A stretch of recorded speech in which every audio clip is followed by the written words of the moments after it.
Кутмандуу кечиңиздер менен айымдар. Бисмиллахир-рахманир-рахим деп бүгүнкү эфирибизди баштадык. Баарыңыздардын жан дүйнөңүздөргө пайдалуу бир чечимдерди көрө ала тургандай эфир болсун. Алла таалам өзү баарыбыздын көйгөйлөрүбүздү чечип берсин. Биз жөн гана себепчи.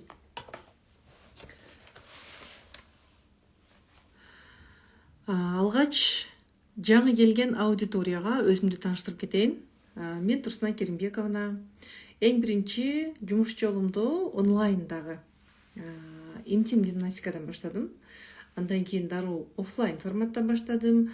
Азыр интимная гимнастика боюнча, йога боюнча сабак берем. Флай йога жана хатха йога багыты боюнча жумуш алып барам. Ошондой эле аялдардын жан дүйнөсү менен иштешип, бир топ айымдарга, миңдеген, 10 миңдеген айымдарга жана кыргыз үй бүлөлөрүнө пайдалуу боло алдык. Албетте бул менин командам менен биргеликте. Мен өзүм баарыңыздарга жооп берип жетишпейм. Мына алтындай болгон биздин кыздар, менеджер кыздары жана сатуу бөлүмүнүн башчылары, бизде көптөгөн бир канча айымдар иштейт. Мына ошол командабыз менен биргеликте биздин курсубузга келген айымдарга пайдалуу болуп келатабыз. Жана сиздер дагы өзгөргөн, ден соолугун дарысыз чыңдаган айымдардын катарында болуңуздар дегим келет. Өзүм жөнүндө да билгиңиздер келет. Мен 43-төмүн. 4 баланын энесимин. Айым сыры курсун түптөдүм.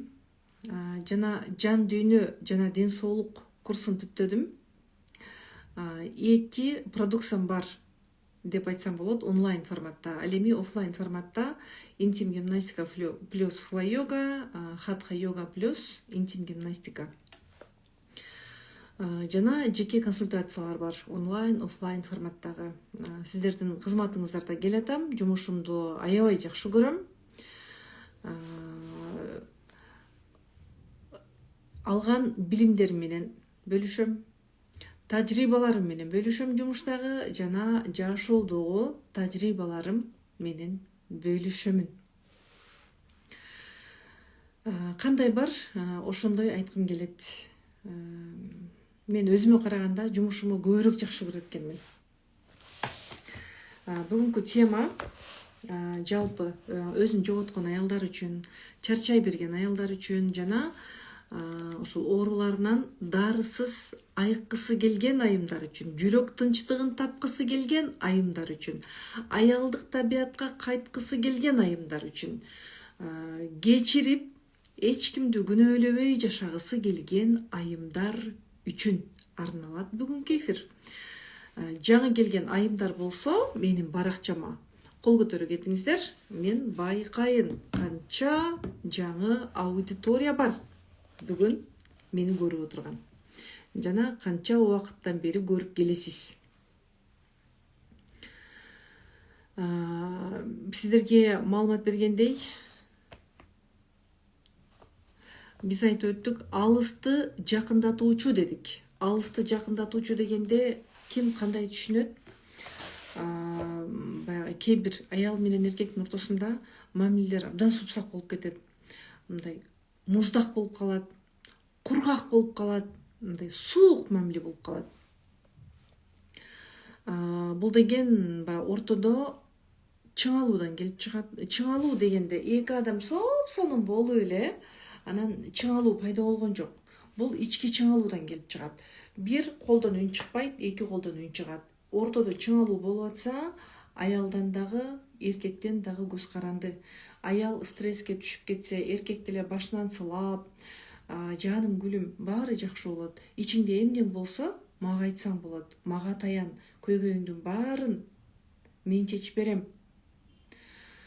Жакшыңды ашырам, жаманыңды жашырам деп айтса болот. Бирок эркектерибиз дагы муну кыла албайт кээде. Ошол жакшы эркек аялды ыйлатпайт деп айтабыз. Бул чындык. Аял кандай болсо, эркек аны эркек болгондугу үчүн, сен аял болуп бир укмуш болуп кеткениң үчүн эмес, күйөөң эркек болгон үчүн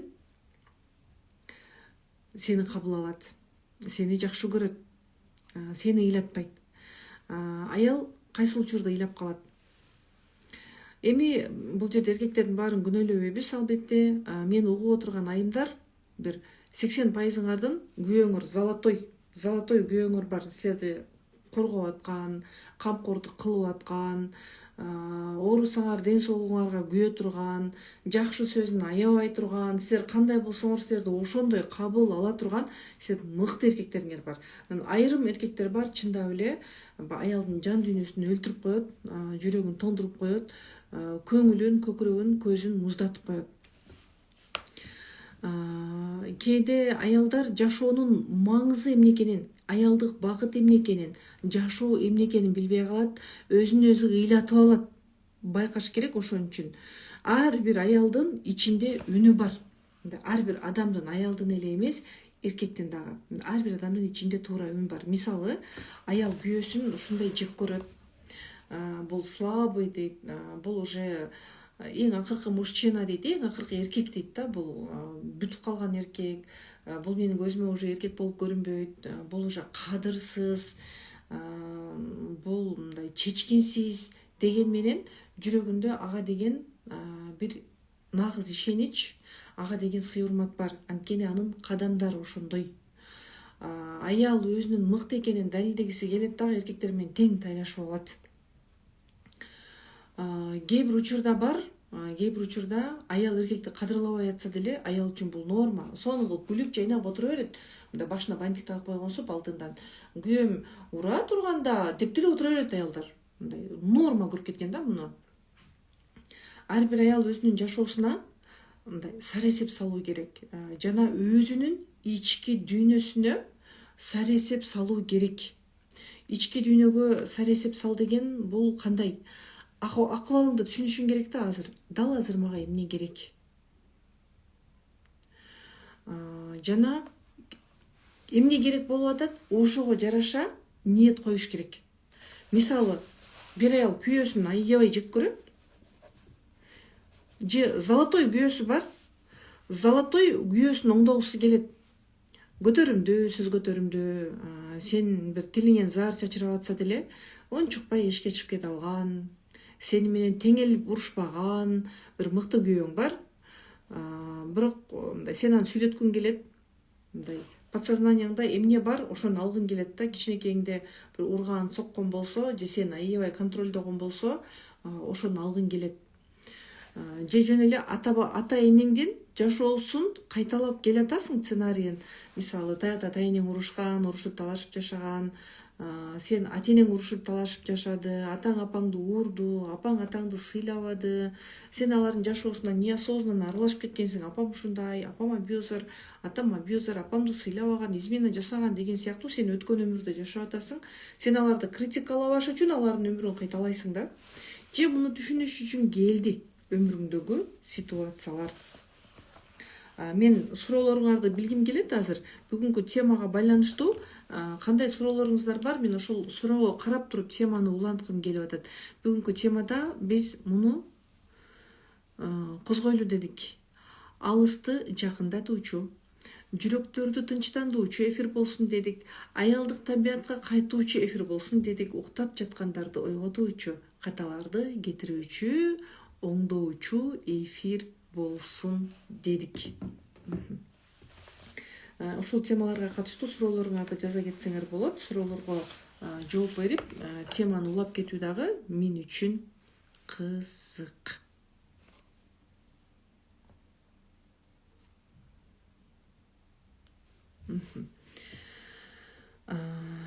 Аялдык табият. Ага чейин, аялдык табиятка чейин биринчи өзүңдү жумшартып алуу. Өзүңдү жумшартуу деген ханым, байым, арстаным эмес, ички чыңалууну жумшартуу. Ойдоңдоо.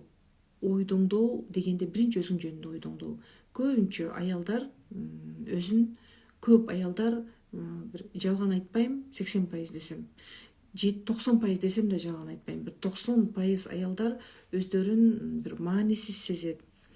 Бир алсыз сезет. Аял заты алсыз болгон жакшы, бирок мындай сынып калган сыяктуу алсыз сезсе, анда бул жаман. Анан керексиз сезет. күйөөсүнүн сүйүүсүн деле кабыл албайт, өзүн керексиз сезген адам. Балдарынын апага болгон камкордугун деле кабыл албайт, өзү бир четте сүрүлүп калгандай болуп, көрүнгөн жерде таарынып өмүр сүрөт. Мындай аял менен жашоо дагы аябай кыйын. Анан жек көрөт, бул ушундай, бул көңүл бөлбөйт, анан булар ушундай болуп калды, менин эмгегимди баалабай койду деген сыяктуу баягы таарынып картайып кетет. Бир азга өз сезимдерибизди аныктап алабыз. Көзүңүздү жумуңуз, дем алып дем чыгарыңыз, далыны түздөңүз, таманды жерге коюңуз, жатып алып эмес, эринбей отуруп жасаңыз. Колдорду, буттарды кайчылаштырбаңыз. Мурун менен дем алыңыз, ооз менен дем чыгарыңыз. Мурун менен дем алыңыз, ооз менен дем чыгарыңыз. Дем алып дем чыгарыңыз.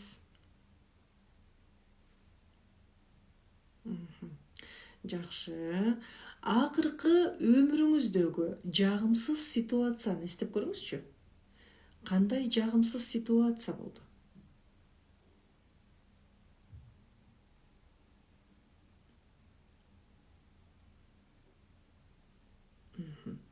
Дал ошол ситуацияда сиз кайсыл жерде турасыз? Ичтеби, сырттабы, жаныңызда кимдер бар? Кандай окуя болуп атат? Жана ошол окуяда сиз өзүңүздү кандай сезесиз? Жакшылап сезимдериңизге үңүлүңүзчү. Өзүңүздү маанисиз сезесизби? Керексиз, алсыз,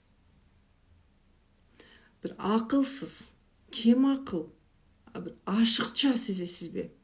Бир сулуу эмес сезесизби? Уятсыз, күнөөлүү, жагымсыз сезинесизби?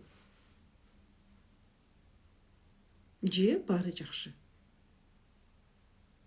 Жана ошол ситуацияда бул сезимдер сизге тааныш сезимдерби? Тааныш сезимдерби?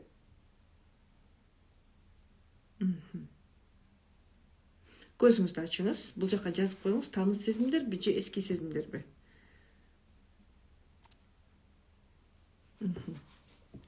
Демек, бул сезимдер тааныш сезимдер боло турган болсо, өмүрдөгү баардык болуп аткан ситуацияларыбыз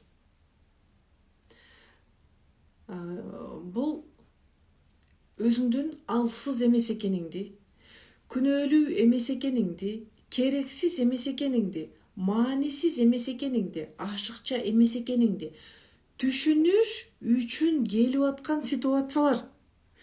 Бирок мен ушул сөздү айттым, сиз мен маанисиз эмес экенмин го, керексиз эмес экенмин го деп түшүнүп калбайсыз. Сиз муну угасыз дагы, мен деле керекмин дейсиз да, барып бирөөнүн бетин бир тытып алчудай болуп урушуп кетишиңиз мүмкүн да, анткени сизде билим жок.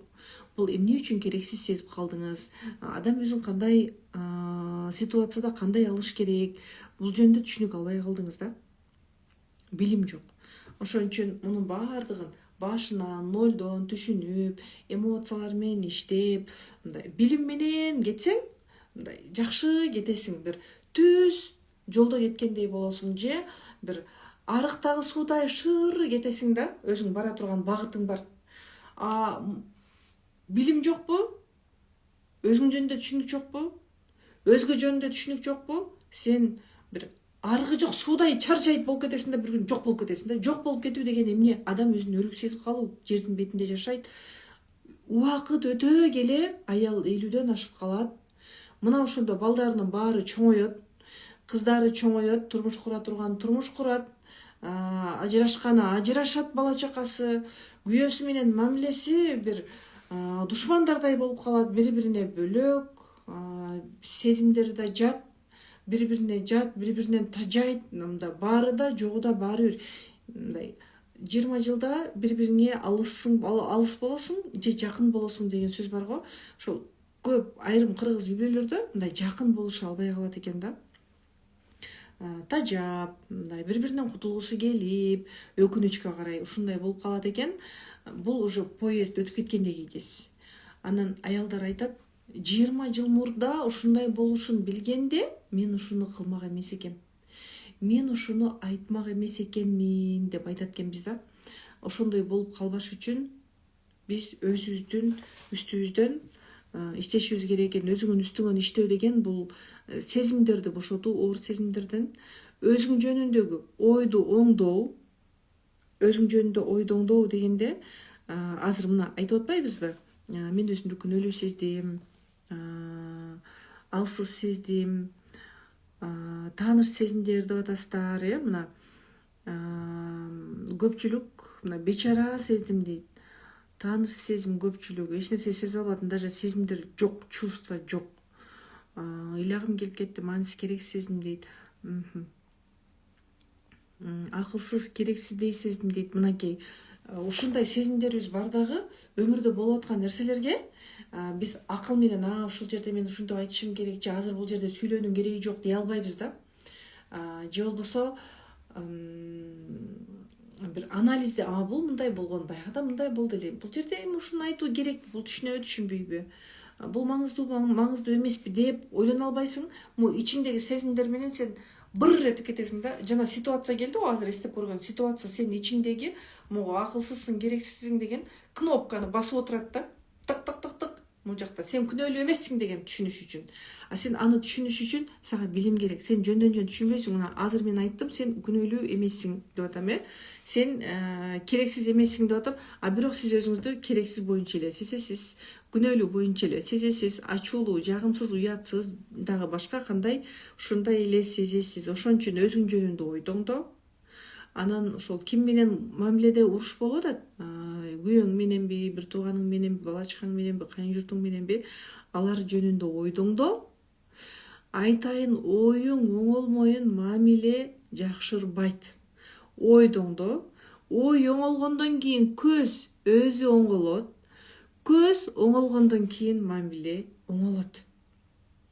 Көп адамдар жаныңан кете турган өздөрү кетишет, мамиле сакталып, бири-бириңе тартылып каласың. Көз оңолгондо үн тон кургак болбой, холодный болбой, супсак болбой жакшы жетет. Мисалы, аялдар айтат да. Бир аялды айтайын. Консультацияга келгендеги запросу күйөөм багат. Алдын десем алдын, бриллиант десем бриллиант алып берет, машина алып берет. Менин машинам бузулуп калса ремонтко алып барат дейт, ооруп калсам көрсөтөт дейт.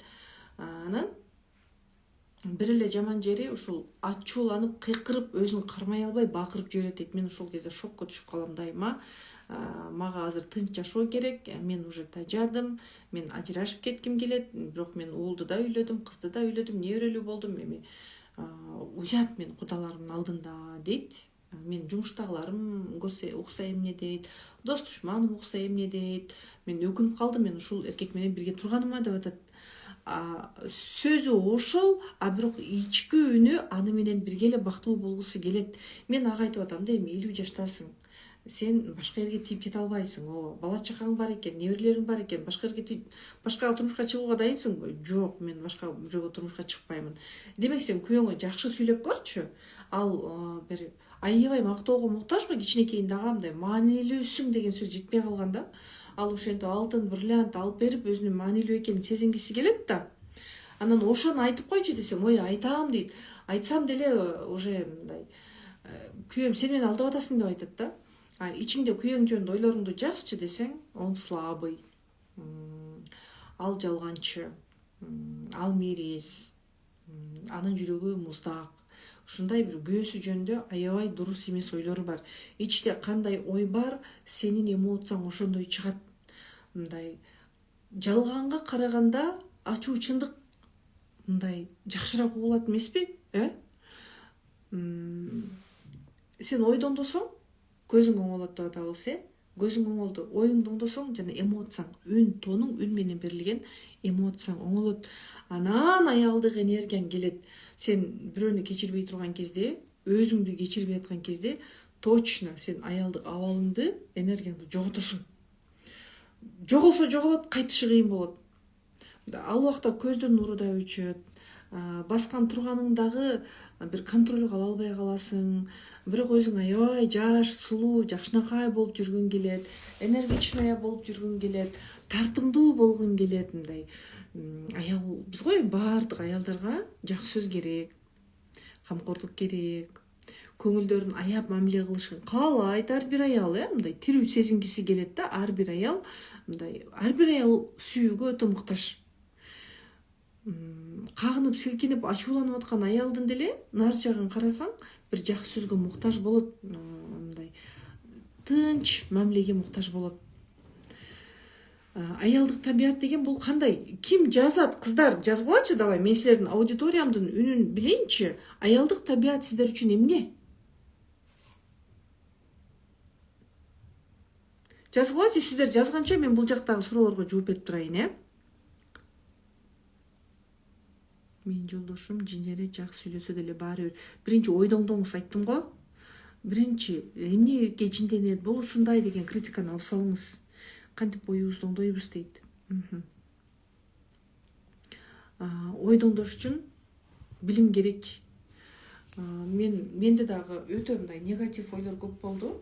Мындай байкабаган абалда мындай ойлорум, негативный ойлорум, ошол ката ойлорум ишке ашып атты да.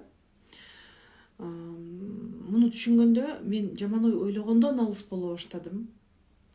Негативден арылуу сабагын жазганмын. Негативден арылуу сабагы мен үчүн чоң инсайт болду. Азыркыга чейин ойлорумду көзөмөлдөп тарбиялап келем деп. Ой деген күлүк да. Бир тизгинге салып коюп эле бир жакшы аракка салып койсоң жакшы, жаман аракка салып койсоң жаман жакка кете берет, ооба. Бирок мындай совсем ойлордон бир жаман нерсени бөлүп сала албайсың да. Бир ой күлүк бир нерселер аралашып кете берет. Если ошол ойлоруң билинбей жаман оюң чоңоюп кетсе, анда жакшы ойлор оңой эле калбай калат. Ойлоруңду фильтрлеп турушуң керек. Өзүң менен билим болсо фильтрлейсиң, билим болбосо сен кантип фильтрлейсиң? Анан айым сыры сабагын жаздым. Негативден арылуу деген күчтүү сабак болду. Проработкасын жаздым атайын. Бул өзүм үчүн да инсайт болду. Азыркы күнгө чейин колдонуп келем. Жана айымдар дагы аябай айтышат, ушул негативден арылуу сабагы мен үчүн ушунчалык бир чоң инсайт болду. Жаман ойлорду ойлобой калдым деп айтышат айымдар дагы. Кантип оңдойбуз деген айымдар? Сөзсүз билим керек. Билимсизге дүйнө караңгы дейт. Азыр сиз негативиңизди оңдоп кетүүгө даярсызбы?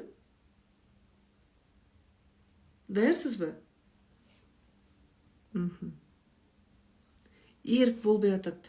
Ошол эрк болбой атса сизге именно айым сыры курсу керек да. Анткени могу тешик бар го. Эрк болбой атат деген адамдын энергиясы башка жака кетип атат деген сөз. Эрк болбой аткан жок, сизде энергия жок болуп атат. Энергия каяка кетип атат? Энергия бир уйкуга кетип атат, жек көрүүгө кетип атат, таарынычка кетип атат. Шуу деп энергияң агып кетет. Тирүү адамда энергия болот, өлүү адамда энергия болбойт. Өлгөн кумурскада деле энергия жок, бүттү, ал жүрбөйт уже. Машинанын деле мотор отуруп калса энергиясы барбы? Бензин өчүп калса энергиясы барбы? Энергиясы жок. Ал токтоп калды, жүрбөй калат. Аны уже отуруп албай даганга деле жарабайт. Ал бир запчас болуп эле сатылып кетпесе. Ошол сыңар эле адамдар дагы ошентип энергиясын агызып жиберишет дагы жүрбөй калышат. Анан эрким жок, анан мен чарчайм, анан тез жиним келип кетет. Анан бүгүн баштайм деп баштай албайм деп жүрө берет. Энергияң каяка кетип атат? Ошол тешикти жап, апа атаңа жек көрүүгө, таарынууга, жаларды оңдоого, өзгөртүүгө, бирөөнүн өмүрүн өзгөртүүгө кетип атабы, ушак айынга кетип атабы, энергия кетип аткан жакты жабыш керек. Же күнөөлүү сезим болуп атабы, же могу жакта бир аял жазды го. Мен айнектин сыныгындай болуп сынып калгам деп атпайбы, айнек сынгандай болуп эле сынып калгам деп атат. Ошондой ойлорду оңдош керек. Бир эшик жабылса, экинчи эшик бар. Бул нерсе мага өсүү үчүн, жакшы нерсе бар үчүн алдыда. Ошон үчүн берилди. Мени сынып отуруп калсын, бул өмүр өксүп өтө берсин деп берилген жок. Ошол сынган жерде сынып, күйүлүп түшүп калбастан, сынган жерден бутактап чыгыш керек адам. Мени сынбады деп ойлойсуңарбы? Билинбей бизге 25 жыл болуптур. Мен 19 жашымда турмуш курдум. 5 жыл катар 4 баланы төрөдүм. 5 жылда 4 бала элестеткиле. Эң кичинекейибиз азыр 17ден уже 18ге баратат. Чоңубуз 22ден 23кө баратат. Бактылуу күндөрүбүз да болду, ыйлап калган күндөрүм да болду, мен таяк жеген күндөрүм болду, измена жасаган күндөр болду. Ортодо 2,5 жыл, мындан 10 жыл мурда биз ажыраштык да. Эки бөлөк жүргөн күндөрүбүз болду. Мындай балдарга нан жетпеген, тамак жетпеген күндөр болду, карыз, кредит болгон күндөр болду. Мындай өзүмдү сындырып алган күндөр болду. Шүгүр, альхамдулиллах, ошондон мен кантип чыктым? Жакшыны ойлоп, үмүтсүз болбой, ойлорумду оңдоп, Алла Таалага шүгүр кылып, анан билимдин жардамы менен чыктым. Ойлорумду оңдоо менен чыктым. Ошондуктан мен акча боюнча дагы билимди сөзсүз кошом, билимди бөлүп сала албайм. Муну билим алган аялдар эле түшүнөт. Суроого кандай жооптор келди? Ойбой, жүрөк муздап калсачы дейт.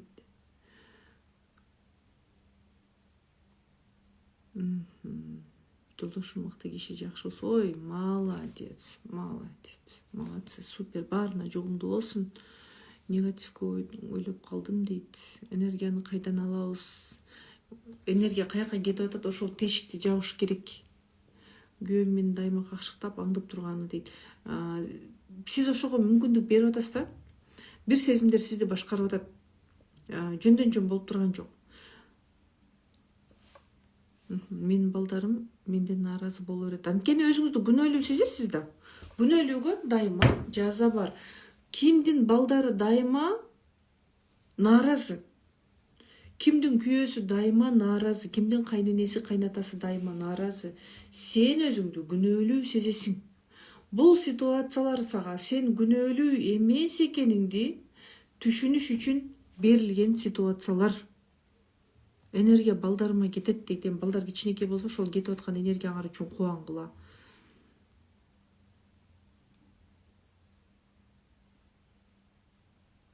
Алыстарга качып кетким келет дейт. Жаман ойдон күнүмдүк энергия дейт. Мен сиздерге суроо берген болчумун. Аялдык табият деген эмне деп суроо берген болчумун. Күйөөнүн көңүлү калса, кайра сүйдүрүп алса болобу дейт. Магнитти кайра кызытса болобу деп сүйлөп атасыз да эми, типа. Бул өзүнчө чоң тема. Мен суроом башка болчу, мен суроома жооп ала албадым. Даже бул суроого демек аялдар жооп беришти билбейт экенбиз, Точно. Аялдар жооп беришти билбейт экенбиз. Аялдык табият деген бул эмне? Аялдык табият бул менин абалым. Мен кандай абалдамын? Аялдык табият бул башкаларды жек көрбөгөн аял. Ачуулана бербеген аял. Аялдык табият дегенде ким эмнени эстейт? Назиктик, үлбүрөгөн, арык, сулуу, чачтары ушундай буралган, жоолуктары жарашыктуу деп сүйлөгөн адам, Аялдык табият сиз үчүн. Аялдык табият бул менин абалым. Эгер бирөөлөрдү жек көрүп атса аял, таарынып атса, бул аялдык табиятын өлтүрүп алды деген сөз. Кысып салды, аялдык табиятын кордоп атат деген сөз. Бардык суроолорго жооп бербедим, кыздар. Менин суроома жооп бербей кеттиңиз деп жазып атасыздар. Суроолор көп экен. Азыр теманы бир аз дагы айткым келип атат, үзбөстөн.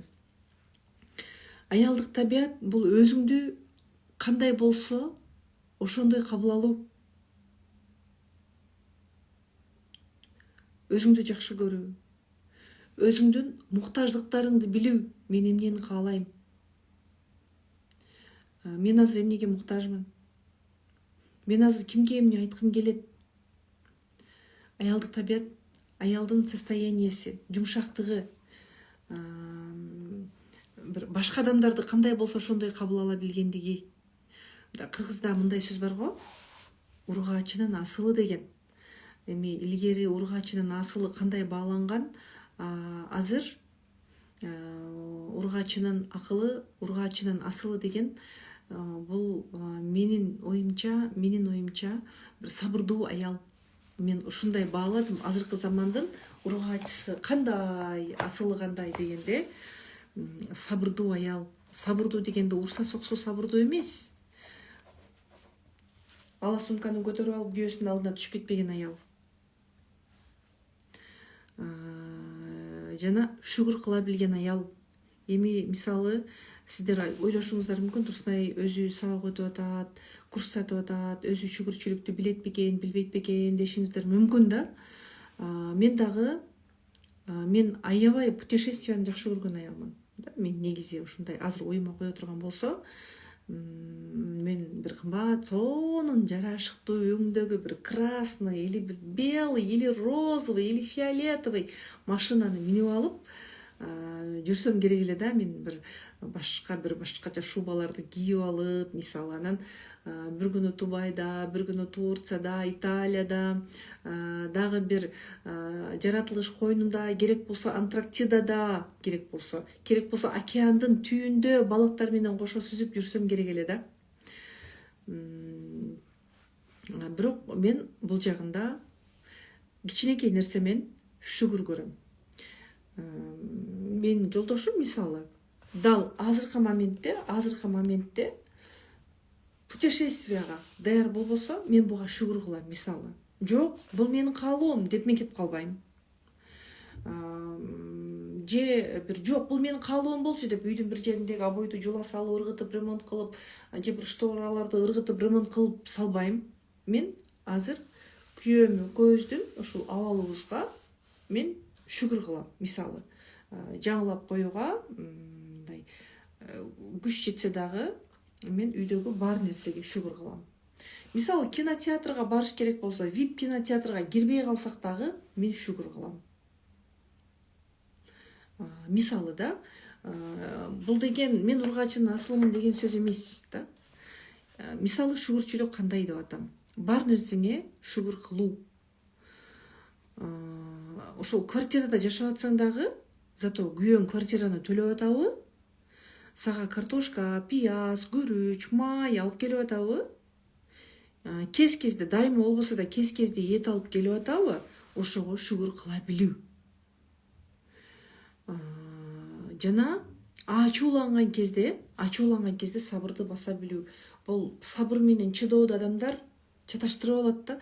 Кайненеси эзип атса, кемсинтип атса деле чыдай берет. Мен сабыр кылып атам деп ойлойт. Сабыр деген бул ачууланып аткан кезде сабырды басып, сабырды колдонуп, андан кийин тилди туура жеткизүү. Мисалы, мен ушул жерде өзүмдү аябай жаман сезип калдым. Мисалы, бирок мен муну кандай айтсам болот? Кандай жеткирсем болот? Мен ушул кезде өзүмдү ушундай сезип калдым деген сыяктуу бир жеткирсе болот. Ургачынын асылы деген бул жек көрбөй жашоо, күйөөсү кандай болсо ошондой кабыл алуу. Душевно дегенде сен өзүңдөгү барды түшүнүү да, жашоону түшүнүү. Жашоону түшүнүш керек, бакыт эмне экенин түшүнүшүң керек, күйөөңдү түшүнүшүң керек, өзүңдү түшүн, бала чакаңды түшүн. Негатив ойлобо. Ошондо мындай сен чын жүрөктөн сезесиң. Порядочная женщина деп айтып коет го. Порядочная женщина деген ошол ушак айтпаган, жамандык кылбаган, сылык сыпа, мындай үзүлүп түшүп, төгүлүп чачылып, ар жерде шалпылдап сүйлөй бербеген да. Эми жаман айтып салдым, бирок ушундай аялдар бар го. Мындай оозун жейип сүйлөй албаган аялдар бар, Ал эми порядочная женщина деген ар бир жерде сүйлөр сөзүн билет, сөздөрү өзүнө жарашыктуу. Сүйлөсө өзүнө ишенимдүү сүйлөйт, үнү тунук чыгат.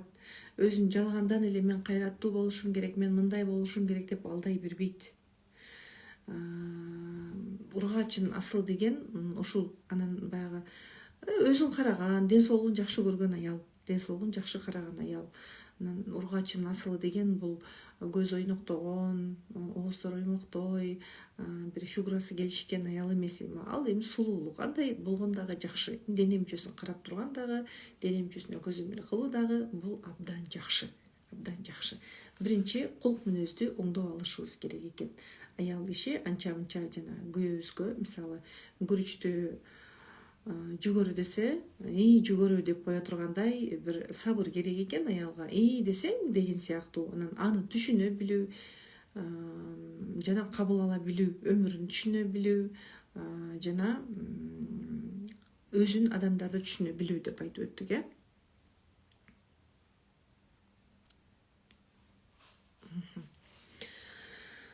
Аялдык табият бул ички тынчтык, мындайча айтканда. Анан ал үчүн эмне кылыш керек дедик? Жүрөктү жумшартыш керек дедик, э. Жүрөктү жумшартуу деген эмне? Жүрөк катып калат. Неге? Бир нерсеге катып калганда. Баягыда мага ушинтип койду. Баягыда досторунун алдында мага ушинтип койду. Качан? 2 жыл болду. 2 жыл мурда күйөөмө мен минтип сүйлөсөм эле ал кагып салбадыбы? Кайненем мени ушактап салбадыбы? Мени баланча ушинтип салбадыбы? Менин бир тууганым ушинтип салбадыбы? Алар мени ушинткен деп могу бир нерсени кармап алат и жүрөгү катып калат. Түшүнүү керек. Мисалы, бир аял айтат, ушунчалык ыза болдум, мен жүрөгүм күйөөмө ушундай катып калды. Жек көрөм, көргүм келбейт. Мен аны күндүз да көргүм келбейт, кечинде да көргүм келбейт. Ушундай көңүлүм калды дейт. Эмне болду десең, күйөөм досторунун көзүнчө мен эми, мен күйөөм жакшырдайт деп койсом эле дейт. Мен эч жаман оюм деле жок болчу дейт. Сен тынч отурчу деп элдин көзүнчө аябай кагып кыйкырып салды дейт да. Анан айтып атам, эми өзүң ойлоп көр.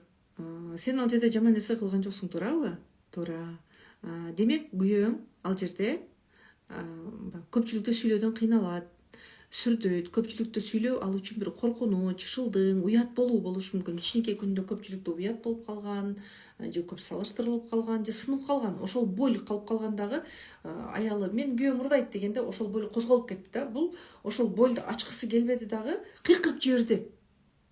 Ошол больду сезинбөө үчүн. Аны түшүнгөндөн кийин аял күйөөсүнө таарыныш керекпи? Жок, ага таарынбаш керек, э. Күйөөсү дайыма ачууланып, кыйкырып жүрөт. Ал эмне үчүн ачууланып жиберет? Ал өзүн ал жерде алсыз сезинип кетип атабы? Же өзүн угулгусу келип, өзүнүн лидер экенин далилдегиси келип атабы? Муну түшүнгөндөн кийин уже аял буга реакция бербей калат. Туурабы? Туура эмеспи? Ошон үчүн түшүнүп туруп кечирүү. Аны түшүнүү үчүн сен биринчи өзүңдү түшүнүп ал. Айым сыры ошого багытталган. Мен азыр баардыгын жипке тизгендей кылып батырып бере албаймын да. Сабак биринчи ички абалга төңкөрүш сабагы бар. Андан кийин ички абалды талдоо жана аныктоо проработкасы бар. И практикалык иштер бар. Деп түшүнөсүң, көрсө, ушунда болуп аткан турбайбы деп сен күйөөңө деле таарынбай каласың. Сен жүрөгүң тынч болуп калат. Мен курсума катышкан кыздар билет, айым сырын. Андан кийин эмоционалдык көз карандылыктан чыгуу. Эмоцияларың түзөлөт, түшүнөсүң. Уже сен жашоого көз карашың совсем башкача. Сен үчүн кече бир кыпкызыл гүл бозоруп көрүнүп атса, бүгүн анын сага кызыл экени көрүнөт. Сен жакшыны жакшыдай, жаманды жамандай түшүнө аласың.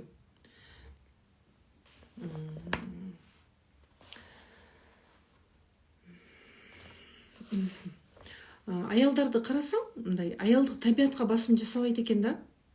Мен аялдык табиятка басым жасагым келди. Мен ошондуктан азыр бизде 2 офис бар эмес беле? Турузбековада, анан Байтик Батырда, анан Турузбековада 2 офис бар эле. Өзүмө ары бери чуркап, өзүмдү кыйнагым келбеди. Мен аял экем. Мага андай өтө көп жумуш, менин табиятыма оор экен. Мен өзүмдү далилдебей деле жашасам болот экен. Жөн эле иштесем деле болот экен. балдарыма таянып, күйөөмө таянып жашасам деле болот экен түшүндүм дагы. Мен офлайн форматтагы бир залды жаап атам. Мурда мен 2 залыбыз бар дейт элем. Азыр кыздар командадагылар бирөөсүн жапсак кантет десе, мен жапчу эмесмин. Азыр мен өзүм даяр болдум. Бирөөсүн жабам. Мен эч кимге өзүмдү далилдебейм. Мен өмүрлүк сабактан өттүм. Өзүмдүн сезимдеримди түшүндүм. Көрсө, мен баарына өзүмдүн мындай бар экенимди, кыйын экенимди далилдегим келет экен да. Көрсө, менин алсыз экеним дагы, менин кыйын экеним дагы башкалар үчүн маанилүү деле эмес экен. Мисалы, сиз бир жерге барып алып сүрдөй бересиз, өзүңүздү жоготуп, чын-чынында сиз ал жерде кандай сүйлөсүз, башкаларга баары бир да. Түшүнүктүүбү? Сиз уялып атасызбы, кысылып атасызбы, башкаларга баары бир. Мындай башканын кысылып атканы деле сиз үчүн баары бир болгондой да. Сүрдөп атканы, өзүн маанилүү сезингени же маанилүү эмес сезингени баары бир да. Ошол мен азыр эми өзүмдүн үстүмөн иштегеним меники ошол. Жазып атасыңар го бул жакта. Анан акча маселеси деп атасыңар. Акча маселеси боюнча бул жакка жазып коеюн. Азыр эркек аял ортосундагы акча деп жазып койдум. Аял кишилер эмне кылат? Аялдар жылуулукту көбүнчө мындай жакшы кийимден издейт, акчадан издейт, мындай жакшы иштеп, өздөрүн бир илимди жактап салса өздөрүн мыкты сезинет. Ошентип штораларын алмаштырса өзүн мыкты, тың сезинет. Килемдерин алмаштырып салса, кухонный гарнитурларын алмаштырып салса өздөрүн мыкты, тың сезинет. Дагы ким кандай учурда өзүн мыкты сезинет, кандай учурда жаман сезинет жазып кетсеңер болот. Мындай аял өзүнө эмне керек экенин билбейт, чындыгында билбейт да. Жүрө убакыт өтө келе мунун баарынан тажайт. Алмаштырды шторасын, 50-ге чыкканда алмаштыргысы келбей калды. 50-ге чыкканда кухонный гарнитурунду алмаштыргысы келбей калды. Үйлөрүн жышкылап жуугусу деле келбей калды. Алтындарын алмаштыргысы деле келбей калды. Мындай баары бир аял өзүнүн мындай жан дүйнөсү өлүп калганын сезет да. Мындай солуп калганын сезет. Анан тирүү сезгиси келгенде 50 жаштан кийин анан суунун бетине чыгып калган балыктай болуп тыпырчылай баштайт экен да аялдар. Азыр мамилеңерде кризис болуп атабы? Мамиледе кризис болсо азыртан башташ керек. Мамиледеги кризис ал жөндөн жөн эле мындай түздөлүп кетпейт. 20 жылдан кийин ошондо менин акылым болгондо, ошондо мен ушундай курстарда окуганда деп бүгүн калбаш керек. Бүгүндөн башташ керек.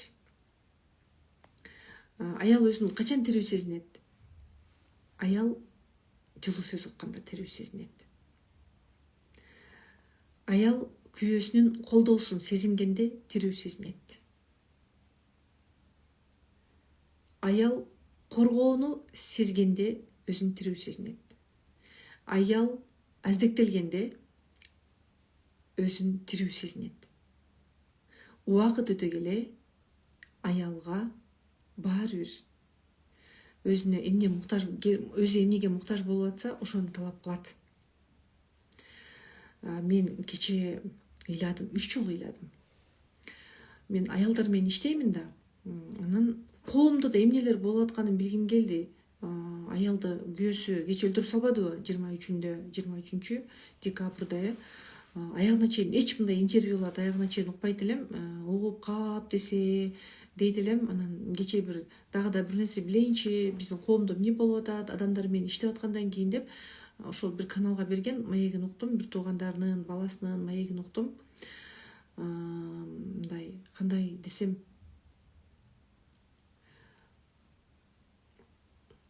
баягы аял өзүн түшүнбөй калганда, мындай өзүнө эмне керек, азыр өмүрдө эмне болуп атат, жалпы ортодогу баланс, мындай мен ал үчүн приоритетменби, ал үчүн приоритет эмесменби деген нерсени анализ кылбай алганда, мисалы, сен күйөөңө приоритет боло турган болсоң, күйөөң сени менен кеңешет, сен менен акылдашат.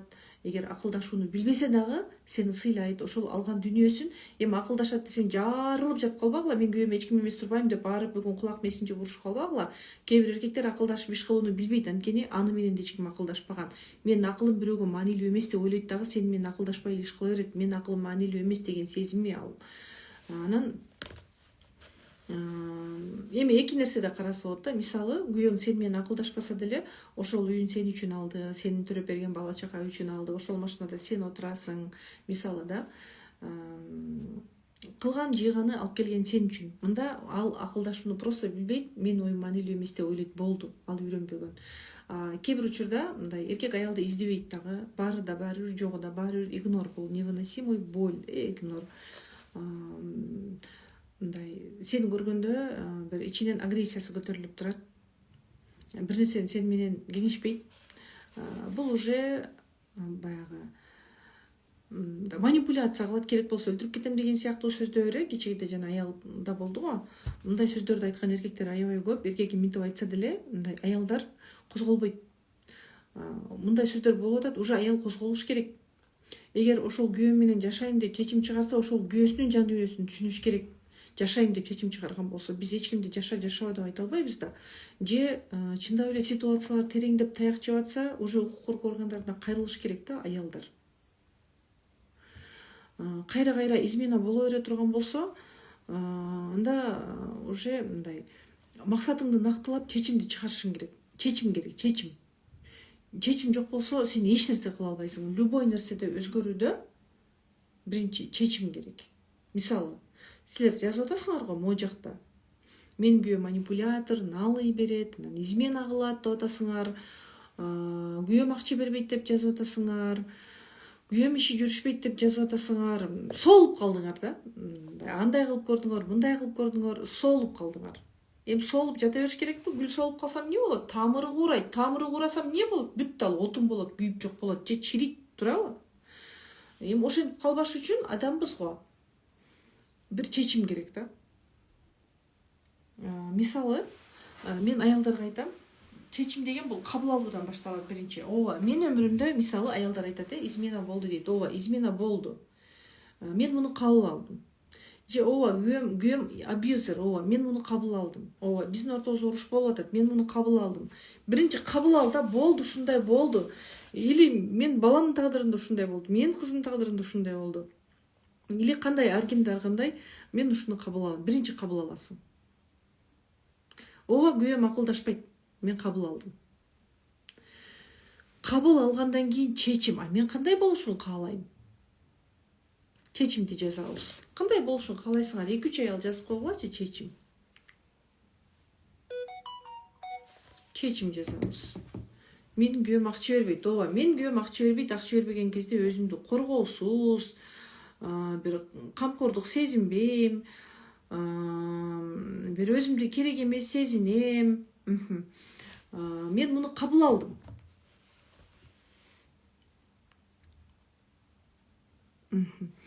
Эми чечим чыгарыш керек да. Мен бул үчүн кандай чечим чыгарам? Мен бүгүн жаңы чечим чыгарам. Жаңы чечим барбы, кыздар? Кабыл алдыңарбы, албадыңарбы? Кабыл алдык. Эми чечим. Кана чечим жазгылачы, жаңы чечим. Кандай?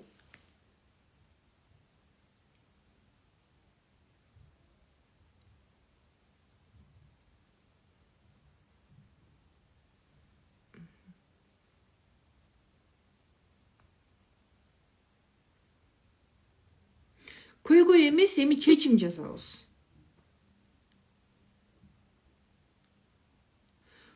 Бул каалоо мени менен акылдашсын, мени коргоосун каалайм ата-энесинен дейт. Эми чечим. Бат эле убакыт эткен, өзүмдү тандаймын деп чечтим. Эми бул чечимге кирбей, ооба, өзүмдү тандаймын. Өзүңүздү тандаганда эмне кылуудан баштайсыз? Хорошо, бул дагы жакшы, өзүмдү тандаймын деп чечтим. Бул тема деп коелу. Эми бул жагынан эмне деп жазасыз? Эмнеден баштайсыз, мисалы?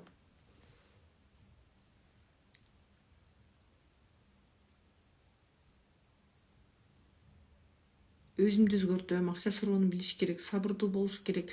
Бул чечим эмес да. Изменасын кабыл алдым, эми ошолчулук бардырбоо.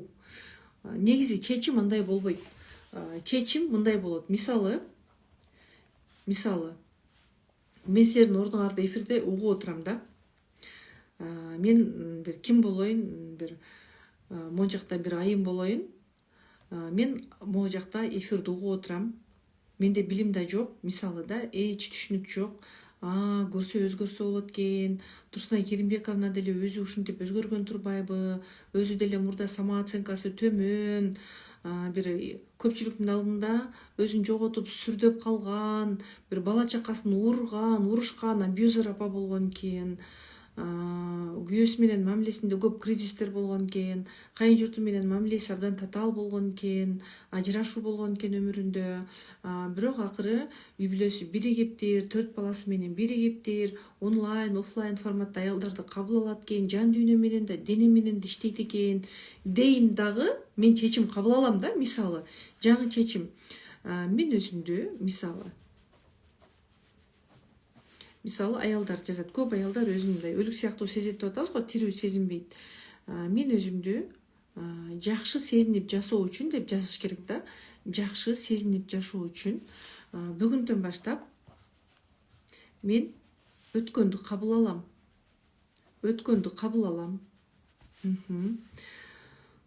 Кечирем. Жан дүйнөм жана ден соолугум менен иштейм. Ал үчүн эмне кылам? Мен бул жакта уже мен бүгүндөн баштап өткөндү кабыл алам деген мен сен өткөндү кабыл албай атасың. Сен вообще даяр эмессиң өткөндү кабыл алууга. Кечирүүгө да даяр эмессиң. Сен жүрөгүңдө могу жакта кечирем деген кезде уже билбейм, кайын журтуңабы, күйөөңбү, жакын тууганыңабы, санаалашыңабы, могу жакта бир казандай болгон таарынычың турат, туура эмеспи? Туура. Жек көрүүң бар могу жакта казандай. Сен кечирбейсиң азыр, сага таарынуу выгодно. Сен сага таарынып жашоо жакшы болуп атат да. Жок, кечирбейм.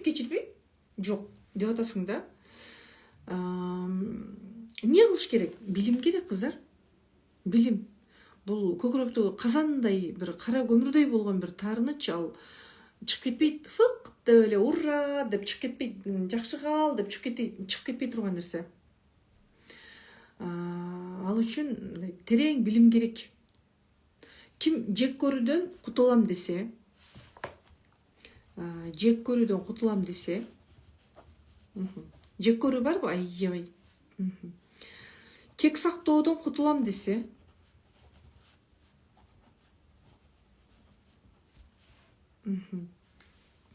таарынычтан кутулуп мындай жеңил жашайм десе, мындай өзүнө жылуу сөз, мындай уккусу келсе, өзүн жылуу сөзгө ылайык көрсө, да, мындай жылуу сөз уккусу келсе адам, таарынычтан арылгысы келсе, жылуу сөз уккусу келсе, өзүн адам сезгиси келсе, өзүн кечиргиси келсе, кечирем десе, кечиргиңиз келе, өзүңүздү күнөөлөп жүрөсүз го.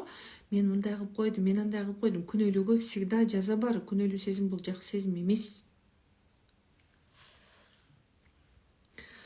Өзүн жакшы сезип жашагысы келсе, могу сен самооценкаңды түшүрүп аткан, могу ар жериңде илинип аткан майларыңдан арылгың келсе, да, денедеги майлардан арылгың келсе, негизи бул денедеги майлар тамактан эле топтолуп калбайт. Мен ушуну байкадым адамдардан. Көбүнчө аялдарда мындай өзүнө өзү эркектин образын түзүп алат. Өзүнө өзү кийим алып берет, өзүнө өзү камкордук кылат, өзүн өзү коргойт, өзүнүн проблемасын өзү чечет, балдарынын проблемасын өзү чечет. Мындайча айтканда, ал дүйнөдө өзү менен өзү жалгыз калган сыяктуу өмүр сүрөт. Эркектин колдоосунда, коргоосунда сезинбейт. Күйөөсү хотя колдоп атса дагы, коргоп атса дагы сезинбейт. Өзүнүн эркектин образын өзү түзүп алган.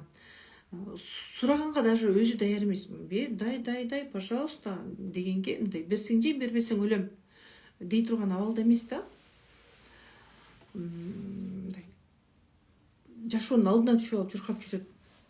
Мындай аялдарда май тез топтолот. Арык болгондор дагы мындай өзүн наоборот ушуна алар да ушундай коргоосуз, ашыкча сезген аялдар, мындай ушу бир нерсени идеальный кылгысы келген аялдар, мындай күнөөлүү сезген аялдар өзүн мында дагы же бир орунда тура албайт, эч кимге ишенбейт дагы, мындай башка адамдарга да ишенбейт, өзүнө да ишенбейт. Баар нерсени идеальный жасагысы келет. Мындай адамдар арык болушу да мүмкүн. Негизи салмак кошо албоо и салмак таштай албоо, салмак таштап эле кайра кошуп алып берүү бул биздин могу жактан го, ашыкча салмак. И оргазм да ошондой, оргазм албоо дагы бул могу жактан. Самый сексуальный орган эмне десең, аялдар тупа-тура алып кын төмөнкү жак деп тура берет. Айланып кетейин, төмөнкү жагың өзүн өзү башкарып атабы же сени мээң башкарып атабы? Төмөнкү жакта мээ жок. Ойлоруң ошол жакка топтолуп калган. Кечирүүнүн техникасы барбы? Бар. Ооба. Эмне кылыш керек анда? Көрдүңөр, келдиң бе козу? Мээримдүү, тынч апа болгуңар келет, баарыңар тынч, спокойно сүйлөгөн, жа деп урушуп салбаган, мындай эмоциясын башкара билген апа болгуңар келеби? Эмоциясын башкара билген аял болгуңар келеби? Мындай кээ бир аялдарды карасаң, кээде дөөдүрөп коюшат. Сүйлөр сөзүн да билбей калат. Ал үчүн ошол анда эмне кылыш керек? Мен ал үчүн айым сырына катышам. Мисалы, мен азыркы абалымда мен түшүнсөм, мен ушундай тандамакмын. Мен айым сырына катышам. Анткени айым сырында мен интим гимнастикада жасайт экем. Йога да жасайт экем. Охо, круто. Йога жасап мен чыйрак болуп, энергичная болуп, фигурная болуп жүрөт экенмин. Беттерим тартылып, жакшына болот экенмин. Как раз беттеримде салбырап барат деле. Майларым да кетет экен. Монтип бүкүрөйүп калдым эле, ийилип калдым эле, эки далым биригип. Далаларым да ачылып калат экен. Статная женщина болуп калат экем. Стресс, депрессиядан чыгып, бир комплименттер угат экенмин. Мисалы да. Жаркырап, жайнап калат экем. Тамашакөй болуп калат турбаймынбы? Мисалы. Мен таарыныч, кексактоо баарынан арылат экем. Өз алдымча арыла албадым го. Демек мен жаңы чечим чыгарышым керек. Мага билим керек. Туурабы мына? Жек көрүүдөн арылуу үчүн, кексактоодон арылыш үчүн, таарынычтан арылыш үчүн сиз бир канча амал иштеп көрдүңүз да, бирок андан жеңилдик болгон жок да. Туурабы? Туура. Ооба. Демек эмне кылыш керек? Бир билим керек.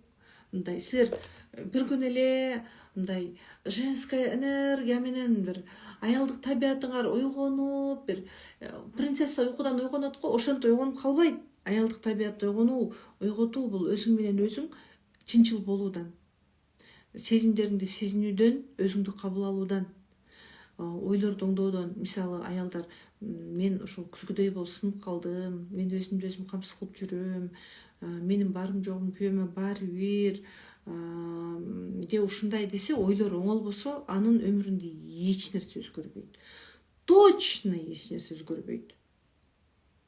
Мына могу жакта бирөө жазып атат, сизден мурунураак жолуктурбапмын да, дейт. Ошол аялдар көп ушинтип айтышат. Мен мүмкүн сизге мурунураак жолуккам. Сиз эфирди басып кирдиңиз дагы, журканга башыңызды катып уктап калган чыгарсыз. Же жатып алып, сагыз чайнап көрүп, Инстаграмга кирип чыгып, эфирди көрүп отурган чыгарсыз. Буга чейин YouTube'дан мен сабактарым көргөн чыгарсыз. Мен кече эле чыккан жокмун го, эми 4 жыл деле аз убакыт эмес экен да. 4 жылда канча аял көрдү дегендей. 2021 уже 5-чи жыл баратат. Ошол сезимдер менен иштөө. Мен аялдарга таң калам, билбейм, опушениясы бар, төрөттөн кийин кайра жашаргылары келет. Неге аялдар интим гимнастика жасабайт? Эмнеге жасабайсыңар? Жадыңар түшүп калган го, неге жасабайсыңар? Чындап эле айткылачы. Опушение деп айтты го, могу жерде мени бир канча айым угуп отурасыңар. Бир канчаңардын жадыңар түшкөн уже. Самсалап курсагыңар чыкты уже. Майларыңар тигил жактан бул жактан агып атат, бүкүрөп калгансыңар, грыжаңар бар. Кайрадан кыз болгуңар келет, баарыңардын кыз болгуңар келет. Мүмкүн тампон эми көрүнгөн бир нерсени салып атасыңар, Кудай билет тигил жагыңарга. Күйгүзүп мырсыларыңарды өлтүрүп, геморроюңар бар, запоруңар бар да. Дагы эми кандай көйгөйлөрүңөр бар, чачыңар түшөт күйүлүп. Неге жасабайсыңар дейм да?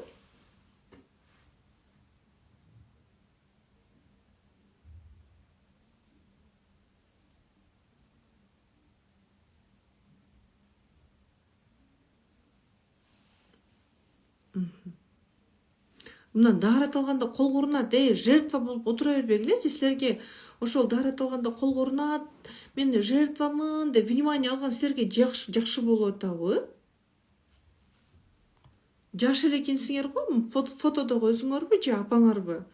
Жаш эле кыз экенсиңер, эгер өзүңөр болгон болсоңор эми совсем түшүп калат, монтип чыгып калат. Бизге ошентип жатыны чыгып келет аялдар. Мындай жаның ачыйт. Же мындай өзүңө жоопкерчилик алгың келбей, эми барыңыз же операция кылдырыңыз деп айта албайсың.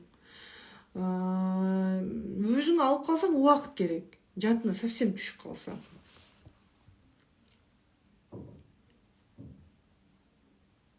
Эч ким внимание деле кылбайт дейт. Ошол сизге внимание алыш үчүн жатын түшүү менен жүрөсүз да, жертва болуп.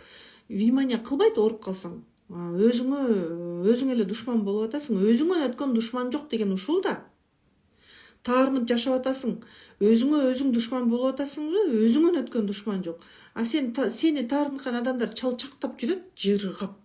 Сен жек көрүп жүрөсүң, өзүңөн өткөн душман жок өзүңө. А башкалар жыргап атышпайбы? Жакшынакай болуп эле жүрүшөт. Алар дагы да сен жек көрө турган бир нерседи кылып коюшу мүмкүн, алар рахаттанышы мүмкүн ошол сенин абалыңан.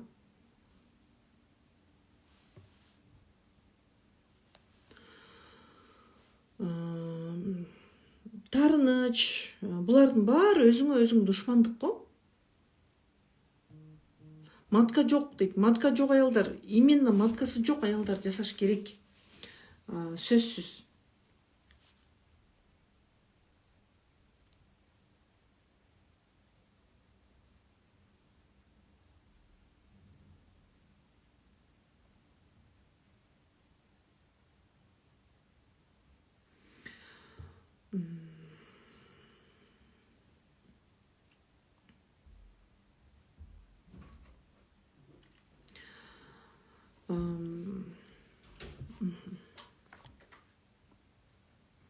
Ошо көрүнгөн жаман ойдон, эл эмеликтен арыла албай келемин дейт. Эл өзүнүн өмүрүн билсин. Сен Кудайга жага турган аракет кыла бер. Элдин баарына баары бир жакпайсың. Мен да билем, анча мынча адамдарга жакпайм. Мен точно билем кимге жакпайм, ким мени көргүсү келбейт, ким мени жеп койгусу келет, ким менин өсүшүмдү каалабайт, ким менин монтип медиада жүргөнүмдү каалабайт. Мен точно билем. Билгенде мен чыгып атам го. Мындай элге жагам деп отурган жокмун. Мен бул жерде мен чыгып атам, мен жаман нерсе кылбай атам да, туурабы? Элге пайдалуу болуп атам. Мынтип маалыматымды жеткирип, катышып жыйынтык алам дегендерге мына дарысыз маткасын көтөрүп алып атат. Топтоп койгон $1000 чөнтөгүндө калды. Эч кандай бир жерден наркоз алып кыйналбады. Баланчайчылуу наркоз алып ошондон кийин унутчак болуп калдым дебей калды да. Жел чыкпай жыргап калды, ар нерсени сала бербей төмөнкү жагына. Мисалы, геморрой деген балекеттен арыла албай атты эле, мына геморройунан арылып алды да. Жашарып атат. Бирөөлөр ажырашайын деп ыркы-тыркы болуп ушундай кыйналып атат эле, ыйкы-тыйкы болуп. Ажырашпай калышты. Дагы бирөө ушундай бир ажылдап, бир апа эмес, же бир өзүнүн баласына өгөйдөй болгон бир апа эле азыр апалык ордун билди. Аны менен балдары сүйлөшкүсү келчү эмес даже, каччу да, жумушуна кетип калчу, качып. Тема жок го ортодо. Балага сыртта жүрүү выгодно. Апа болгонду үйрөндү, адамдарды күнөөлөбөгөндү үйрөндү да. Эми бул мен жаман нерсе кылып аткан жокмун, кыла берем да, мисалы. Сиз дагы өзүңүз менен таразалаңыз да, мен жаман нерсе кыламбы? Мисалы, эми гимнастика жасасаң, сен жаман нерсе кылган болосуңбу? Жаман нерсе кылбайсың да, туурабы? Эми өзүңө кам көрүп атасың го, эми Кудайга жагат го. Кудай берген органдарга кам көрсөң, Кудайга жагасың да. Туура. Ооба. Кыла бериш керек дейм. Бардыгына жакпайсың да, по-любому жакпайсың да. Жактырбай атам сени деп айтсы, макул, эми кыйналбачы, эми мени көрбөй эле койчу деп эле айтып кой эми. Эмне кыласың сени катуу жактырбай атса? Ага боруң ачылса сени жактырбай атканына, көзүнө көрүнбөй кой.